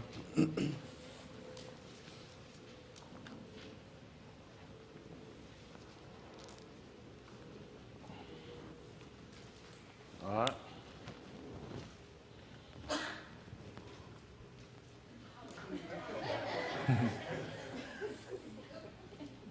You got them home COVID tests. You ain't had that vaccination, have you? I just checking. I definitely don't want to fight you. Listen, body, give me that big girl number. I'll take over. I got some niggas I want to go see. But I'm telling you what, if that girl tells you want to fight 2, 3 of y'all niggas, y'all better run. That's right. That's right. That girl was moving like a windmill. Yes, sir. Y'all see today? Yes, sir. Y'all ain't seen it for it? I'll take her with me in a minute, boy. Yes, sir. If Caleb would have had her with him. Oh, my goodness. Yes, that joint sir. took the whole land. You can show it right quick. That's for a commercial. How many of y'all ain't seen them? Listen, man. Listen. She real. I know one thing. She called me. She tell she coming. I ain't scared. I ain't going to be him. That's right. That's right. But listen, I ain't using that but aluminum day. They got him. There's so much. Huh? Yeah, here's it. Yeah. That girl ain't no joke, boy. That's right. Listen, her mouth could been established over in that area. Isn't that right? Listen, That's right. Listen, she has established herself. She Yes, has sir. my respect. Yes, sir. I showed my wife, she said, ooh. I said, listen, man, that's a machine. I seen her down. Yes, sir. But while they waiting to get that, tell me they got it. I'm going to finish this up. I was just showing y'all that briefly, though. Yeah, that's off the chain. You about to put it up? Okay. Then I'll move forward.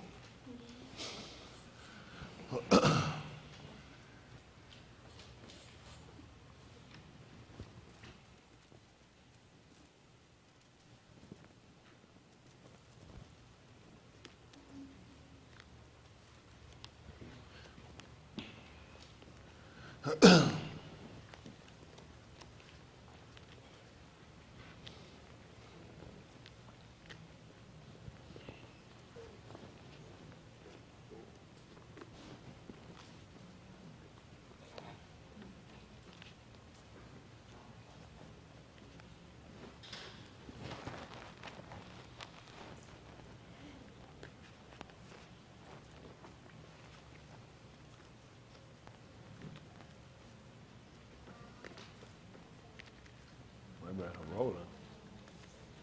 Can you hold this here old mic real quick? We'll talk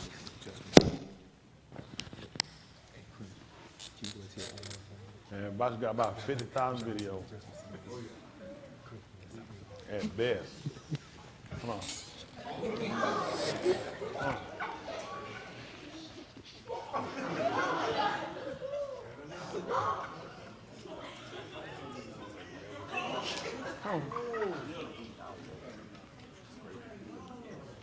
She's got girl on the ground. That girl move like a machine. Straight in the air. Look at her. Whoop! You first.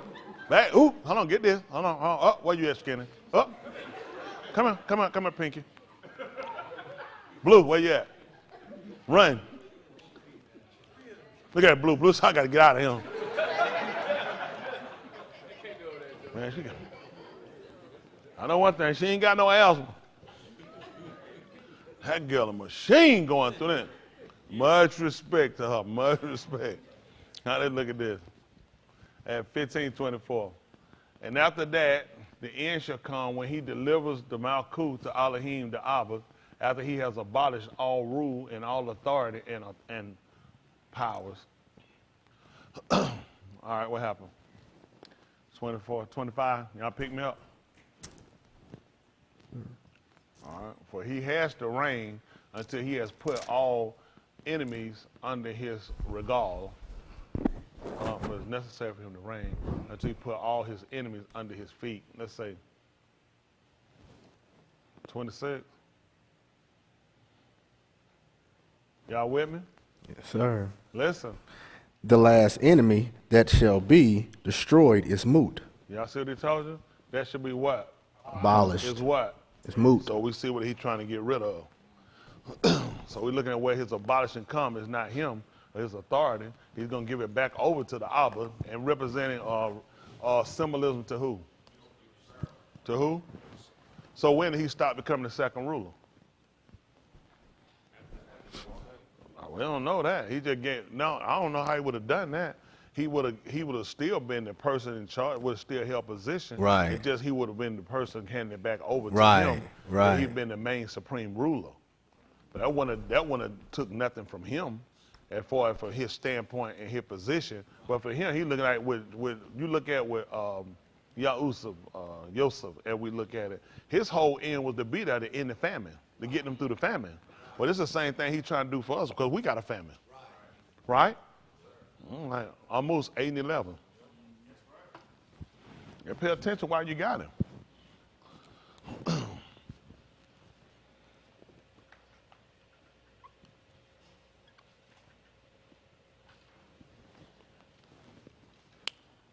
They call it Amos, which means burdensome. See, people didn't look at these folks. Him, see, that been like him. You look at an Adam like a olive, bakar, which is the actual name of them. That's what they usually known for, carrying burdens. That's what you do. You put the weight on them. So you look at Nabal, and his name was Burdensome. So he would have been operating as a bakar, as an olive. That means you put the weight on him. Think about it, man. Man, the people, certain job people don't want, even with police officers, they'll tell you, you don't want to go knocking about door and tell them, hey, are you such and such? What happened? What happened? I'm sorry to inform you. So you don't want to get up out of that news. That's a lot. I got to come and tell you somebody died or your child died or someone, your mother died, we found that. Nobody want, they like, man, that's a lot to put on somebody. That's what he looked at. It's a burden. It's a burden. Just like Yahushua, it's a burden on him. You got to sit back and look at the city, man, just start crying. I really hate to tell y'all this. Man, what you crying for? He's like, man, he said it, your enemy going to come and they're going to encircle you about and they're going to lay you even with the ground. You're going to be stretched out on the ground. He said, and they're going to dig a trench all about you. He said, because you didn't know the time of your visitation. You missed it. So now these folks are going to kill you, and they're going to have your bodies laying scattered all out on the street. You look at it now, they're showing you Ukraine. What are they showing you them people out there laying on the ground, don't they? And you ain't going to believe it. Y'all don't see they showing you them trenches. Notice that y'all didn't see them trenches they digging. They call them, those are trenches. Don't you know your book told they were going to dig trenches? Amazing for mass grave, they dig trenches. Those are not like grave here, grave there. They're digging trenches. Yahushua told us they're going to do that to us. He said they're going to encircle you about. Look at even with the Ukrainian. You ain't know they showed you the Russian force. They said they encircling them. It's the same stuff that they used with the cowboy the Indians used to do. They called the Indian. Y'all remember that? Cowboy move, they'll be in the wagon in the middle, and the Indians be running around like this. Running around. That's how they did the cowboy move. They always got in the same position, man. They have them stuck there, and they'll circle them about. Everybody been watching in your book. And lay you even with the ground. Let's see what he told you. This is how Moose told you. Look what he told you. Behold, the Yamim come, said the Adonai, Allah Yahuwah, that I will send a famine in the Arats, not a famine of Lakam, nor a thirst for Ma'im, This is what happened. but of Shama the Dabarim of Yahuwah. Y'all hear what happened? Let's see what happened. Hold on. Look at the next verse. They got to roll up. 11. 12. And they shall wander from Yom to Yom, and from the north even to the Kadim, that they shall run to and fro to seek the Debar of Yahuwah, and shall not find it. It's tight. Now, why is this important to us? Because it refers us back over to the two people we're talking about. That's why, this is why we found out with Yosef, why he was brought in, because of the famine that was coming, the 7-year famine. That's why Pharaoh put him in position to get him through the famine. Now, our Moose just came and told us the same thing like Yahushua, just like Yosef let them know. They didn't know it. It's going to be a famine. So automatically people would have been thinking in their mind, we got to prepare ourselves. We got to seek us out a man that can get us through their famine. So we don't have no thirst for Ma'im, and we don't have no hunger from Lakam. He says it's not going to be that kind of famine. It's going to be one for the Debar. See, when they had the famine of food, everybody came to Mizraim. Everybody knew where to come from. Wherever what? Wherever bread was, that's where you go, right? He says it's going to be the word. And you know what the problem going to be with this one? It ain't going to be enough for people. It's not going to be enough. That's why he said they ain't going to be able to find it. Now, that's more scary than the one they had for food. These folks searching and moving and going, he said, and they were going to get it. They not going to be able to find it. That's why people running back, even while you're looking at everybody trying to run back saying they finding books and everything. Everybody trying to find it. That's why I'm not believing all these folks. He said they're not going to be able to find it. Yahuwah intended to starve these people out. If everybody going to find it, it ain't going to make sense to tell you ain't but a remnant going to be saved. He told you, though, the Benin or Yasharal be as the sand of the Yom. He got to tell you that because that's what he had told him before. He said, yet shall a remnant be saved. See, what they were looking at when Abraham was telling them about how his people were going to be productive and how they were going to blossom and flourish, I never told you I was going to save all of them. I never told you. Even with Yasharal, he showed them. He said, look at the cuckoo beans. He said, if you could number them, you could number your Tuladar. Because you got more than one. You had the people that speared out from him that were of his genealogy, and you had those that were going to spin out from him that were going to be from his Amunah. Got it? When we look at Rosh, when we look at first, we also look at the father. Just like Elohim, him being first, and we recognize him as the father. Abraham, the first we knew that we recorded, and him being recognized, and the writers recorded him as being Amunah, of having Amunah with Elohim. And that's why he also recognized among us as the Abba. Y'all got it?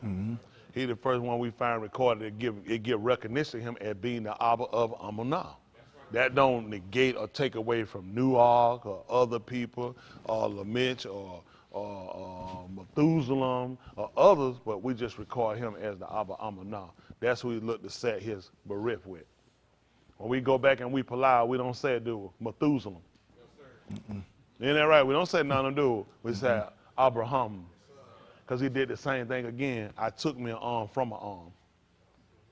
And then he also showed you that with all the temptation that come on their rise, what did he do? That's why he got them out before he destroyed it. That's why he got them out before he destroyed it. See, Elohim gonna provide. That's why he told us to allow that you be counted worthy escaping. When he got ready to destroy the rise, he had already got them out. He had got them out days, years before it was even time for the destruction to come. That's what he told us. Because when the destruction comes, y'all need to know this. If we don't seal ourselves or affirm ourselves in what we're doing now, you're going to fall away. You're going to fall away. Those people wouldn't have made it. A lot of people wouldn't have made it. They just being honest. They folks say what they want to have. You can have Amunah. That's great. I can tell you, when this thing get tight, it get pushing. You better make sure you can stand. You better make sure you can stand. Y'all got it. That's what we're trying to do. Even when he told comfort them, you ain't gonna believe what they asked him. They said, increase our Amunah. Did they say give them Amunah? No, increase it.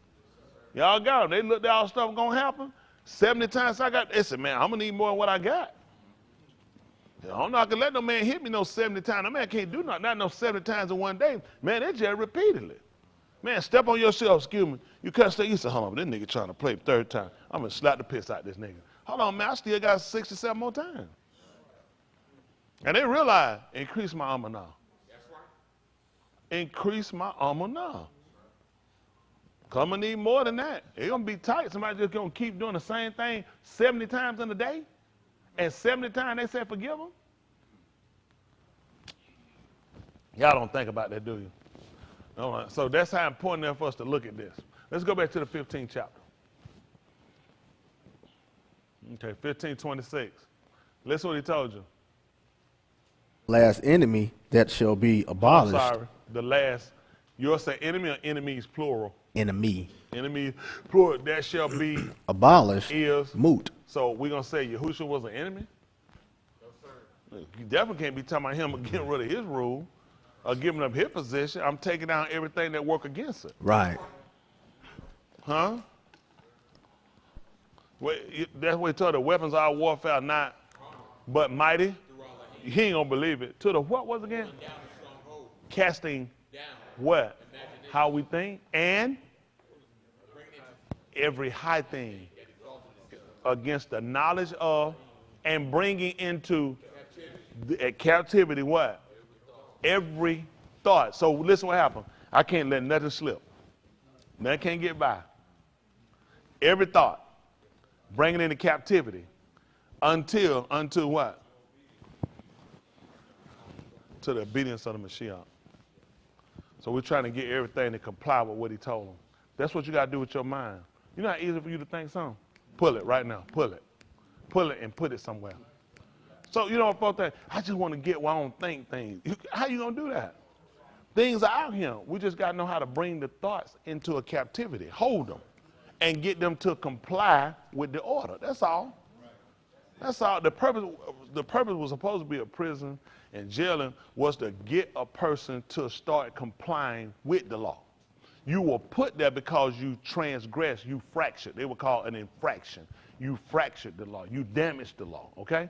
So by putting you in jail and putting you in prison, it was supposed to what they call reform, rehabilitate. Got it? Make a person, as we say, being a new person, a new creature. So now, guess what the person realized? I don't ever want to be put away again.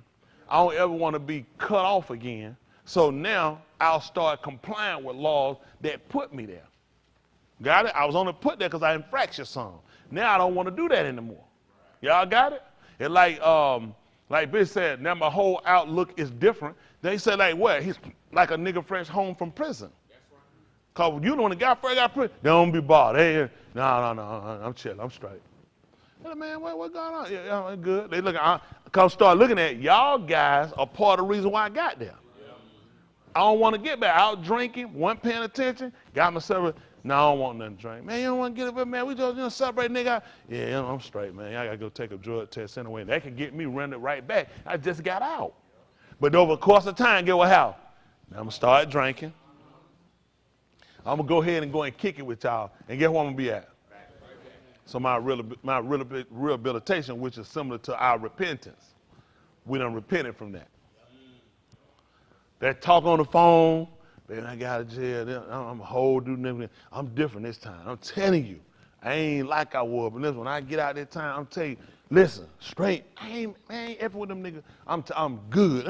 Them niggas don't even come around me. You done gave in. I'm just going to see what they talking about. That's all. I ain't going to do nothing. You know, sip you one. Then you back to a 6-pack. Back to getting high. Done added some reefer. Done snorted some coke. Now get what? Right back. Y'all see what we talking about? How important it is not to break ranks once you get this information.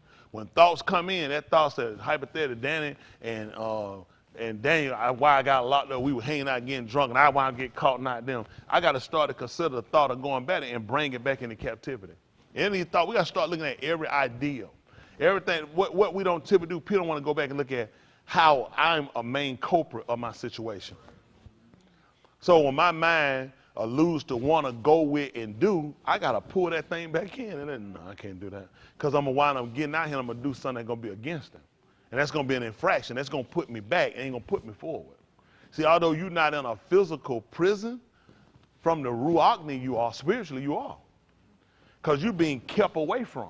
Y'all got it? Think about it. A person incarcerated have lost rights to things that you have. You know that? You can go out of jail and still can't own a gun, can't vote, can't get certain jobs, certain opportunities not alluded to you, certain places you can't go because of these. So you see how it limits you from. But yet you still living and walking down the street with people. Well, that's the same thing with people that feel like they're in the same condition you are when they're here. When you don't comply with these rules, it's liberties you lost. You don't have no right to y'all upon that man's shim for what? And who said, and why call you me a done, and do not the things I say? That's in your book. You don't have no right to do that. You lost that privilege. See, y'all not practical. See, people in the car, they'll tell you that.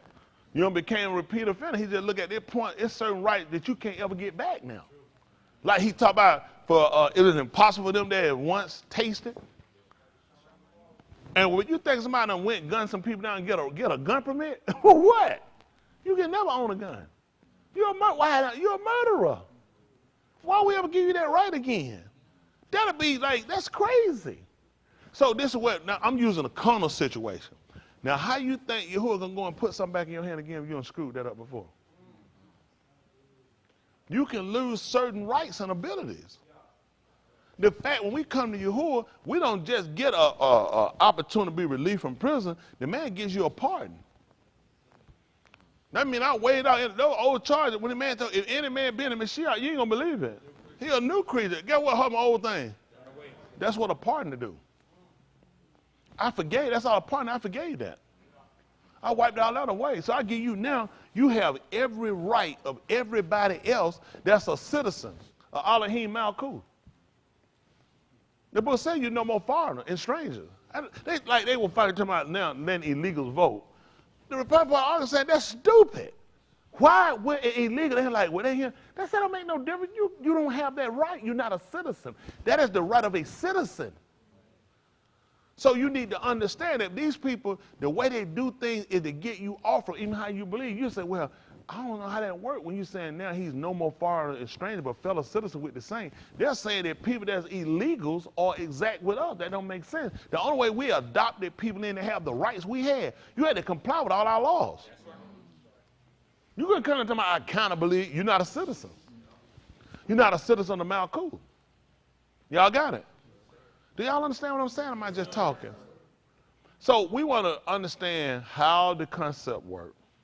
How to walk in the information, because a lot of people got the information, you don't know how to walk in it. Y'all get it? Meaning you start to live by it. When you understand what it is and what's the protocol, then you know how you gotta, what's the directive, what's the way you got to go. How's it laid out? How do I actually complete it? How do I actually achieve it? People really now trying to get the Ruach HaKodesh. It really don't make no sense. Because there's too many things you really don't understand. There's too many things you're really not looking at from understand from a carnal perspective, then knowing how to more or less revert it back over to from a ruachni perspective. You got what I'm saying? You got to be willing to die. Hello? He told you if a man come out to me and he don't, what was it in life? No, we ain't gonna do that. He told you had to hate your life. And this arise. You got to hate it. How many of y'all got foods y'all hate? I'm talking about hate. How many of y'all eat them? How many of y'all taste them every now and then? To make sure, how you refreshing your hate? How you know you still hate it unless you go back and you? So let me get, how many of y'all have foods you hate? How many of y'all just just get it, just sniff around like that, just making sure because hate got to be fed, don't it? Because I'm curious now how this work. Okay, we gotta keep revisiting and vitalizing and cultivating your heart, but your hate solid. Your hate works so well, y'all didn't go back to retaste it. You see what I'm saying? That's scary. You know what I'm saying? How that works? Hate just stand to an end. Well, guess what? It's like, I don't have to go back and say, yeah, that's right, I'm supposed to hate this. And I got to eat it. But in the harmony, we got to keep going back over things to kind of enrich that. How that work? Why you ain't got that one-time love like you got that one-time hate? You see what I'm saying? Well, we watch out. So that's why we trying to make sure we really understand how we doing this thing. Because it's crazy that nobody in here is going back eating stuff that they hate. That's amazing. Do we need to do a class on hate? On the things you hate? Do we need to bring it in here and let you see it? It's out here, I don't even want to look at it. I don't need to see it to remind myself to hate it. Why you got to be reminded of Harp Yahuwah? And that's amazing how we work. Same minded, everything. Think if you could be minded one time and you stayed with that protocol. I harp him is nothing I go against or I do to go against him. Because what you hate, you stay away from. People, things, foods, you stay away from them. And it's confirmed I don't like them. But when it comes down to Yahuwah, you got to constantly teaching you how to harvest. Man, it's crazy. We crazy. We built crazy. But I mean crazy from the end of how when we read, when we lead, we do things. That show you how we can be drugged and pulled off. And things we are hard, I mean, we can let go quickly. Things we hate, we can hold on for life. Thinking we could reverse that. And we had that same mindset we had for hate, and it stayed a continual. And we didn't have to constantly be going back over it, and it was confirmed. But yet your heart is constantly had to be worked on, enriched, and cultivated, and nourished, reminded, and fuss at you, and scream at you, and call your names to make you harvest. Boy, we some piss poor people.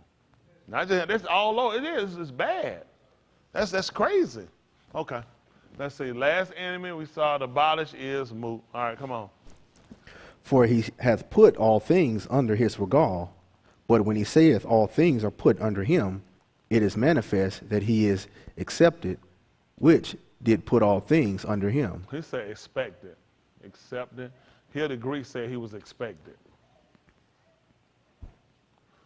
The one having subjected to him all things. They said accepted. The Greek said he was accepted. Expected, I'm sorry. Yeah, expected. I'm sorry, I don't know why I look accepted. Yours said accepted? Yes, sir. They said expected. Huh? That would make sense. That he had to be the one to do it, just like with Yahushua. Is it a guess configuration that that Yosef was the one that was supposed to rule and put all things back in order? No. It was we knew that Pharaoh actually had agreed to it, had consented to that. Right. Because he's the one that put everybody under him. So we had to look at things from a kind of perspective just so we can get to a point of understanding Ruachni, spiritual, okay? So it's necessary that we looked at Pharaoh declared, he said, I am Pharaoh. Isn't that right? And in the throne, there is none greater than me. And Yahushua declared the same thing when he told you about his Abba. He said, those that died giving me, he said, nobody hadn't taken them from me. He said, my Abba is, basically could have just said he was Pharaoh. Because Pharaoh declared it was nobody, he said, in the throne, he said, it's nobody greater than me. But he set him over all the land of Mizraim. And he said, and by your call, by your sound, by your mashpat, your judgment, he said, all my own going to be ruled. Y'all got it, which would have made him like Yahushua. And the government and the sovereignty was on his shoulders. That's it. I mean, that's it. Even when it came to council, you had to go back and see him. When it came to Pharaoh, he told him to go back to Yahushua, whatever he say. Do what? Do that. That meant he was a counselor. You can't, you say, listen, I was thinking about trying to go over here and say, don't do it. If I was you, I wouldn't do it. He was a counselor. They had to go back to him for recommendation. Whatever he say do, he was a counselor. He was a counselor. His name being wonderful, the name they were given to Joseph, the man's name was, he was an interpreter of dreams, the one that can interpret dreams. That's the man I'm going to see. I had a dream. Martin Luther King should have went and seen Joseph.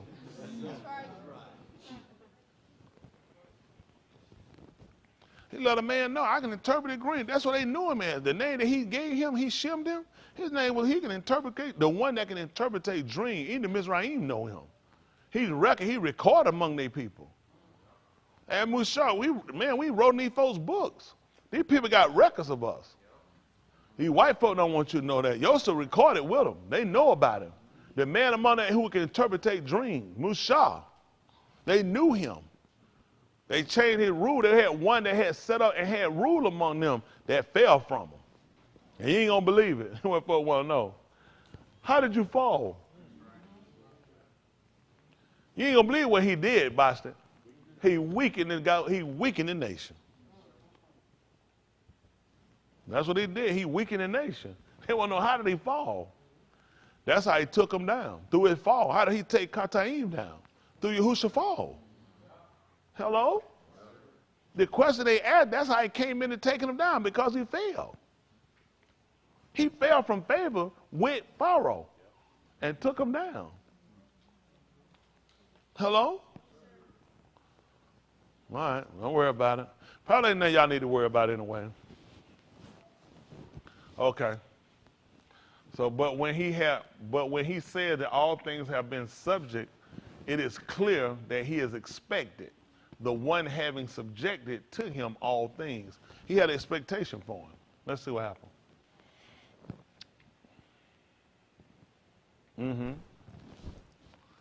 And when all things shall be subdued unto him, then shall the being also himself be subject unto him that put all things under him. That's right. He's not going to be abolished. He himself going to be back up under the rule authority. Let's see why. That Elohim may be all in all.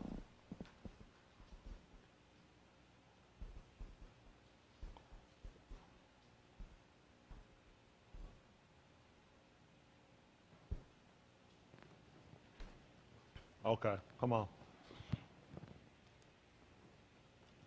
How many of y'all forgot while we started reading this? Don't be ashamed, raise your hand. I know that. Good, now come on. All right, let's see. Else what shall they do which are immersed for the moot, if the moot cum not at all? Okay, hold on.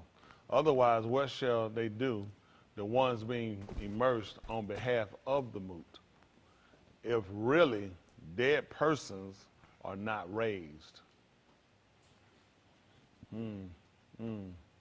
Okay. Why indeed are they immersed on behalf of them? If really dead persons are not raised, why indeed are they immersed on behalf of them? So our immersion is on behalf of resurrection from the moot. Y'all understand that now? So if there is no cum, no resurrection from the moot, he said then it makes absolutely no sense for us to be immersed. Right. So the immersion has a part of its symbolism to resurrection arising from the moot, from the dead. Y'all understand that? So they understand similar, because a lot of us, I've been baptized in Jesus' name. And all that, but we didn't understand it was symbolism to the combing of the moot, to the dead being raised. Okay? Y'all understand that? It's important for us to understand why we've done something. Don't y'all know one of the reasons of his destruction on people is without understanding? Why y'all think he said, and I will give you raw after my own law, which shall shepherd you with knowledge? And it's important for you to know why. Kids, come on, I want to be baptized, I want to be immersed. Do you know why? It's symbolism. And now Shaul is asking you a question. If this hasn't happened or is not going to happen, why then are we immersed on behalf of the moot if they're not going to be combed? Okay? Okay. Let's see. Let's see what he told you. And why stand we in jeopardy every hour? Hold on for a minute. Why also are we in danger every hour? He's saying, why are we risking our life? That's how I asked him, why a nigga risking his life? He said, don't make sense to risk our life if we're not going to get back up. That's being honest. People need to realize that people have gone out with a false sense of security. It don't make sense. I mean, he's saying it doesn't make sense to risk our lives if we're not going to be able to get it back again. That makes sense to us, don't it? Mm-hmm. Why take the risk if there's no reward? Let's see. Mm-hmm. I protest by your rejoicing, which I have in Mashiach Yahusha. Oh. Okay. He said, daily I die. I swear by your boasting, Akeem. Okay. Which is by your boasting, my King, which I have in the Mashiach Yahusha I done. I testify for myself if I do not die by every day. And okay. That's how they come out. Right. It rings so bad. Which I have in the Mashiach Yahushua, our master. They say die daily. They're saying die day by day. Every day he say dying. Okay. Which might make sense using that by staying in jeopardy every hour, because that's how we determine days by the hour. Go ahead. If after the manner of Anashim I have fought with beasts at Ephesus, what advantage it me if the moot cum not? Let us eat and drink, for tomorrow we I moot. said that after the manner of Anashim I fought with Rosha, he put with the beast at Ephesus, which means, he relating the people to being like wild animals. And he want to know what is his gain. If the moot are not raised, let us eat and drink, for tomorrow we Moot. That's right, we moot. And you ain't gonna believe why he told you that. Hands, why? Dave, who that? Okay. Dave said. That's a good one, Dave. Go ahead. Exactly. Give drink to him that's ready to die. He said, we're not going to be cumin. He said, then we might well eat and drink, for tomorrow we moot. You see that statement? We heard it years ago. We didn't never know where it go. Your book teaches you that you're supposed to give drink to him that's ready to moot. That's in the 31st chapter of the book of Marshali. That's what King Malak and Lamel, his aim taught him that. She said it's not to give a Malak drink. Isn't that right? That's why when Yahushua was sitting there, that's why he wouldn't do it. So there's a lot of things that were put there for him in place so he would know, he would understand. You're not supposed to give him a lock that. Y'all got it? He said you're supposed to give a drink to him that's ready to moot. That's why he was up on the toot. And guess what happened? They had stripped him by that point, didn't they? That was and like a lamb dumb before his shears. What you do when you shearing a sheep? Strip him. That's right. You stripped him. So he was stripped. That's why he was able to drink. Because he was ready to move. Right? Plus, what did we learn it was going to do for him? It's tight. That's tight. So what? That's right. It's going to give him great victory. He was going to die from thirst. He said, don't let him die from thirst. He said, you gave me this great victory, now don't let me die from thirst. So he had to give him something to drink. Remember? Remember, he was getting, why was Yahushua up now? We learned that from Musa. As long as his arm was up, what happened? Victory. We prevail. When they held up Musa's arm, as long as his arm stayed up, we prevail. So now Yahushua looking at, you've given me this great victory, and now I'm finna move from thirst? No, can't let that happen. That's why a man put it on his side and put it to his lips to drink. And he looked at it, now it's been completed. Otherwise, when you did an autopsy, they're going to say, he'll say, my Jesus died. He died on the cross. Died for my sins on the cross, Lord. Yeah, Lord. They said, no, that's not true. Did the autopsy. He died from thirst. That's going to be different.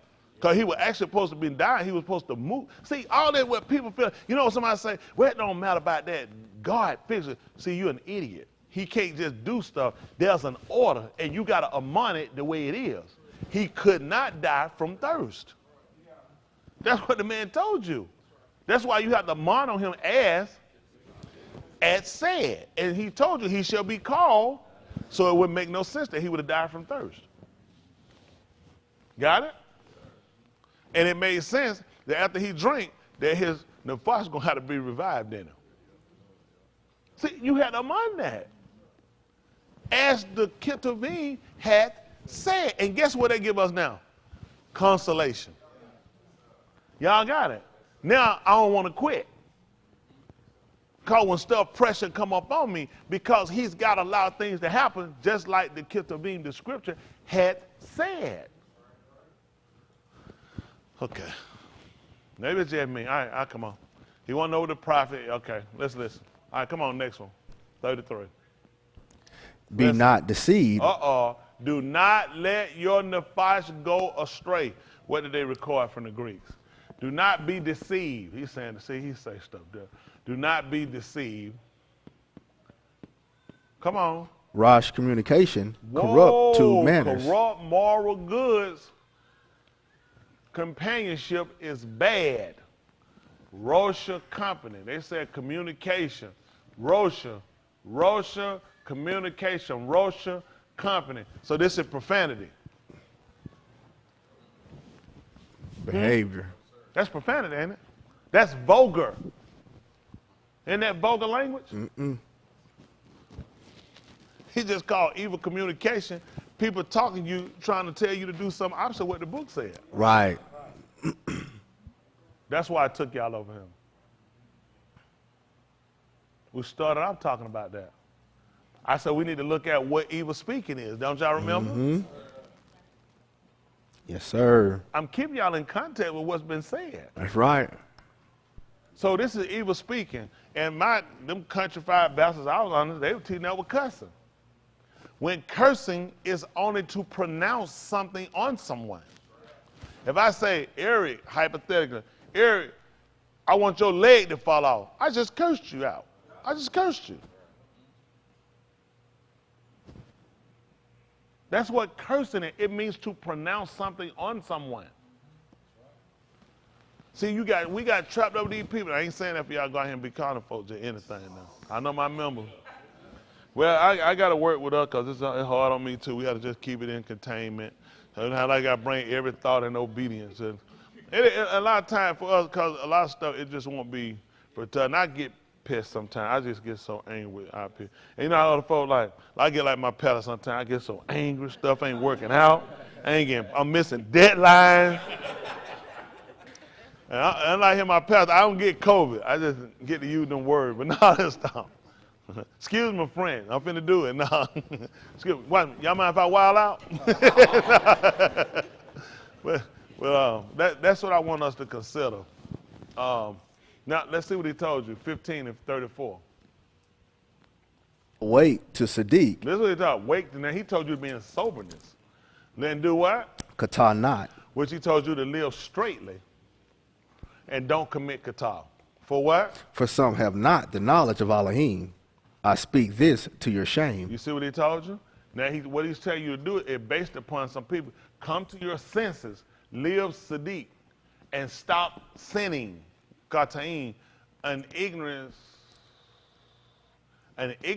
of Elohim some have, to your shame I speak this. You should know better. The people that are trying to tell you that because they're ignorant of Elohim. The people that are trying to encourage you to get your way because they're ignorant of Elohim and his ways. Hello? That's the truth, and that's what you got to be mindful when you're dealing with people. So this is a part of you not only not you speaking it, but you getting away from people with that type of action or attributes. That's not what they believe. That's not what they stand for, so I don't want to get caught up with you. He told you don't company with these people. See, we remember when we talked about when Yahushua told us that Yahuwah was his Ra'ah, what did we learn? Companion, right. So I'm running with people that talk like that. Those are my companions. Now, he told me to come to my senses. Think soberly. Those people you're dealing with don't have the knowledge of Elohim. So you have to be mindful because these people will pull you off. They will get you. You can't, don't think you so say you can be with anybody. You can't. There has to be a difference between.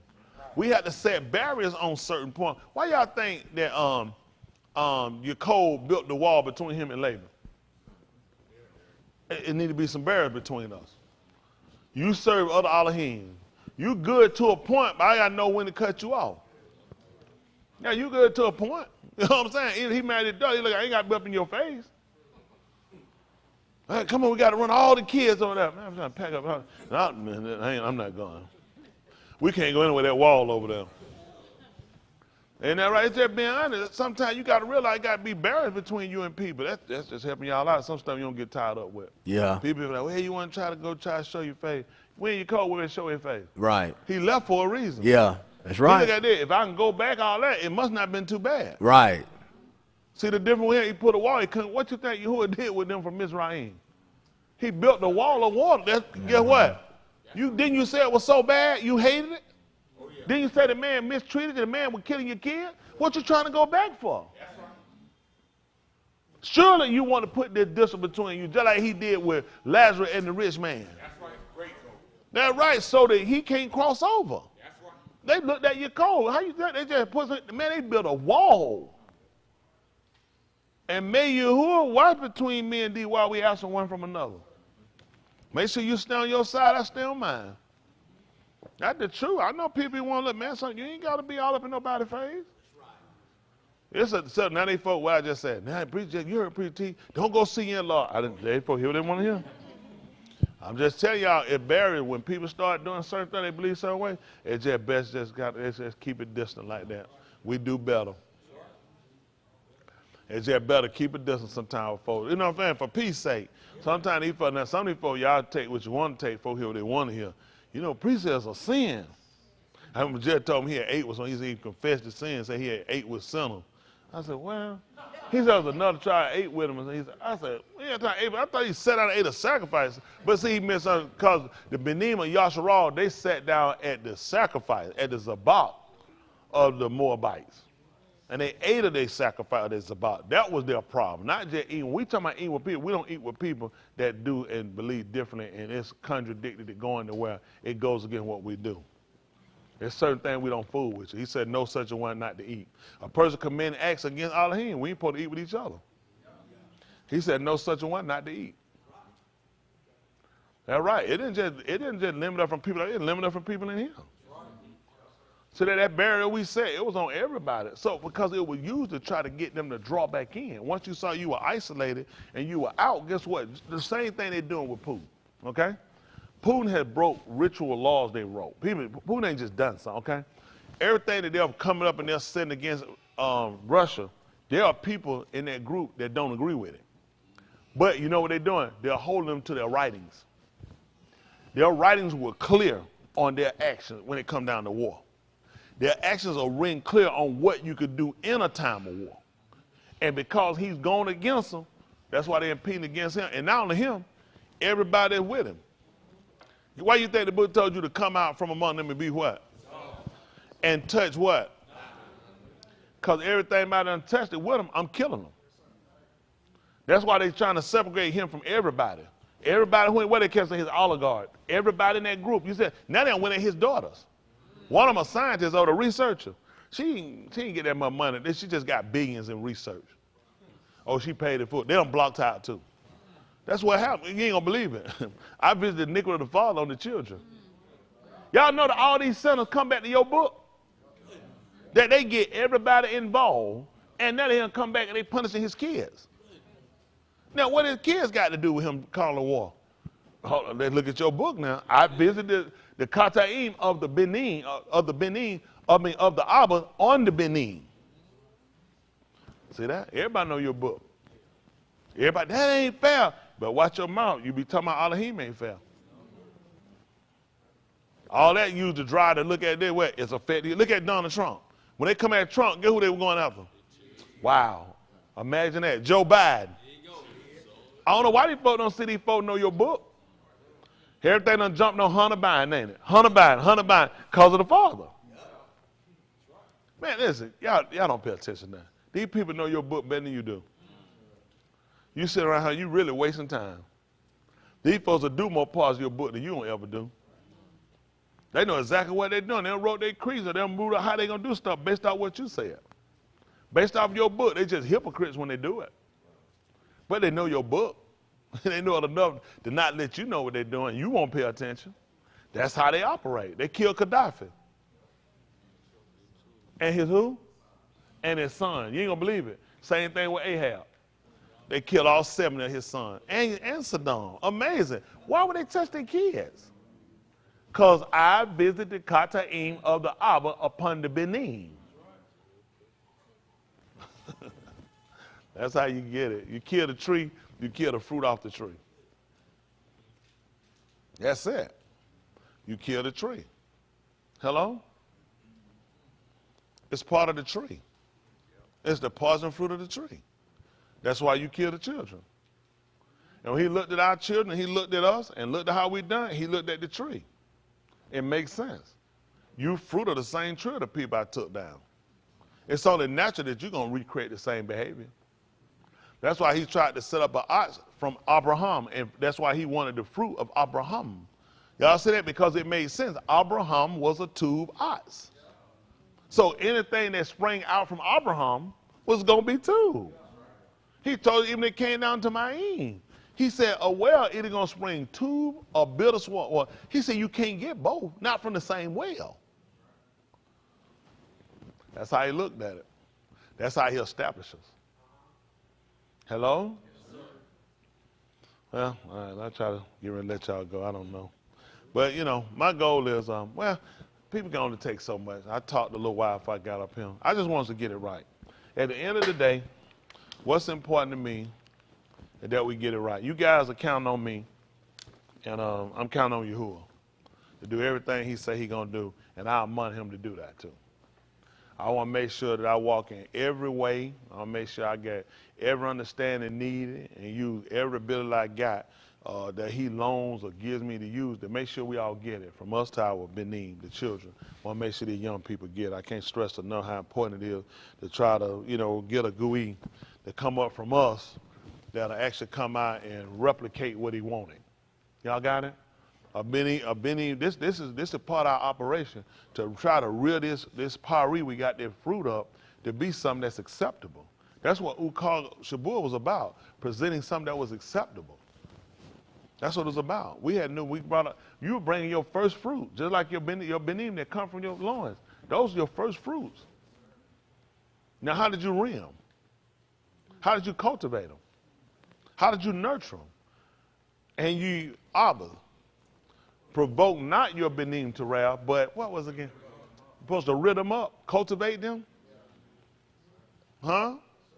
And nurture them in the warnings, the detriment, and the dangers of Elohim. That's something we don't waste time doing either, do we? We don't waste time. We got to go over and let them know the man coming to visit you. This man come back to visit you for your kataim. Y'all got it? That man does visitation. They need to know that. When you meet Qatar, eventually he coming to visit you. That's what he did in Sodom and Gomorrah. He told me I was going to go down and see whether the thing was so. I'll do house calls. Now, tomorrow, y'all might want to get one of them wrote up called house calls. The Zamarians. You didn't know about the Ben making house calls? Making house calls? Pastor Des about to lose it over there. But that's what we got to make sure we educate them about. He's coming back and he does visit. He lets you do. He does visit. He'll visit on them the things that we've done, and they don't realize that if he'll allow you to keep making it, he'll let you get beneath children, and he'll come and he'll visit your children. He will come and he will visit your children to the third and the fourth to the door, and he'll by no means clearly guilty. All of them that hate him. That's why he told you, if you're a hard man, keep mine. They need to know that, because if you don't keep them, that means you hate him. And that means he's coming to visit you. Y'all got it? Whatever he prescribed to be done, if you don't do it, I'm coming to see you. Y'all got it? Yes, sir. Don't worry about Santa Claus coming, checking on lists. Yahuwah coming to town. All right? That's two.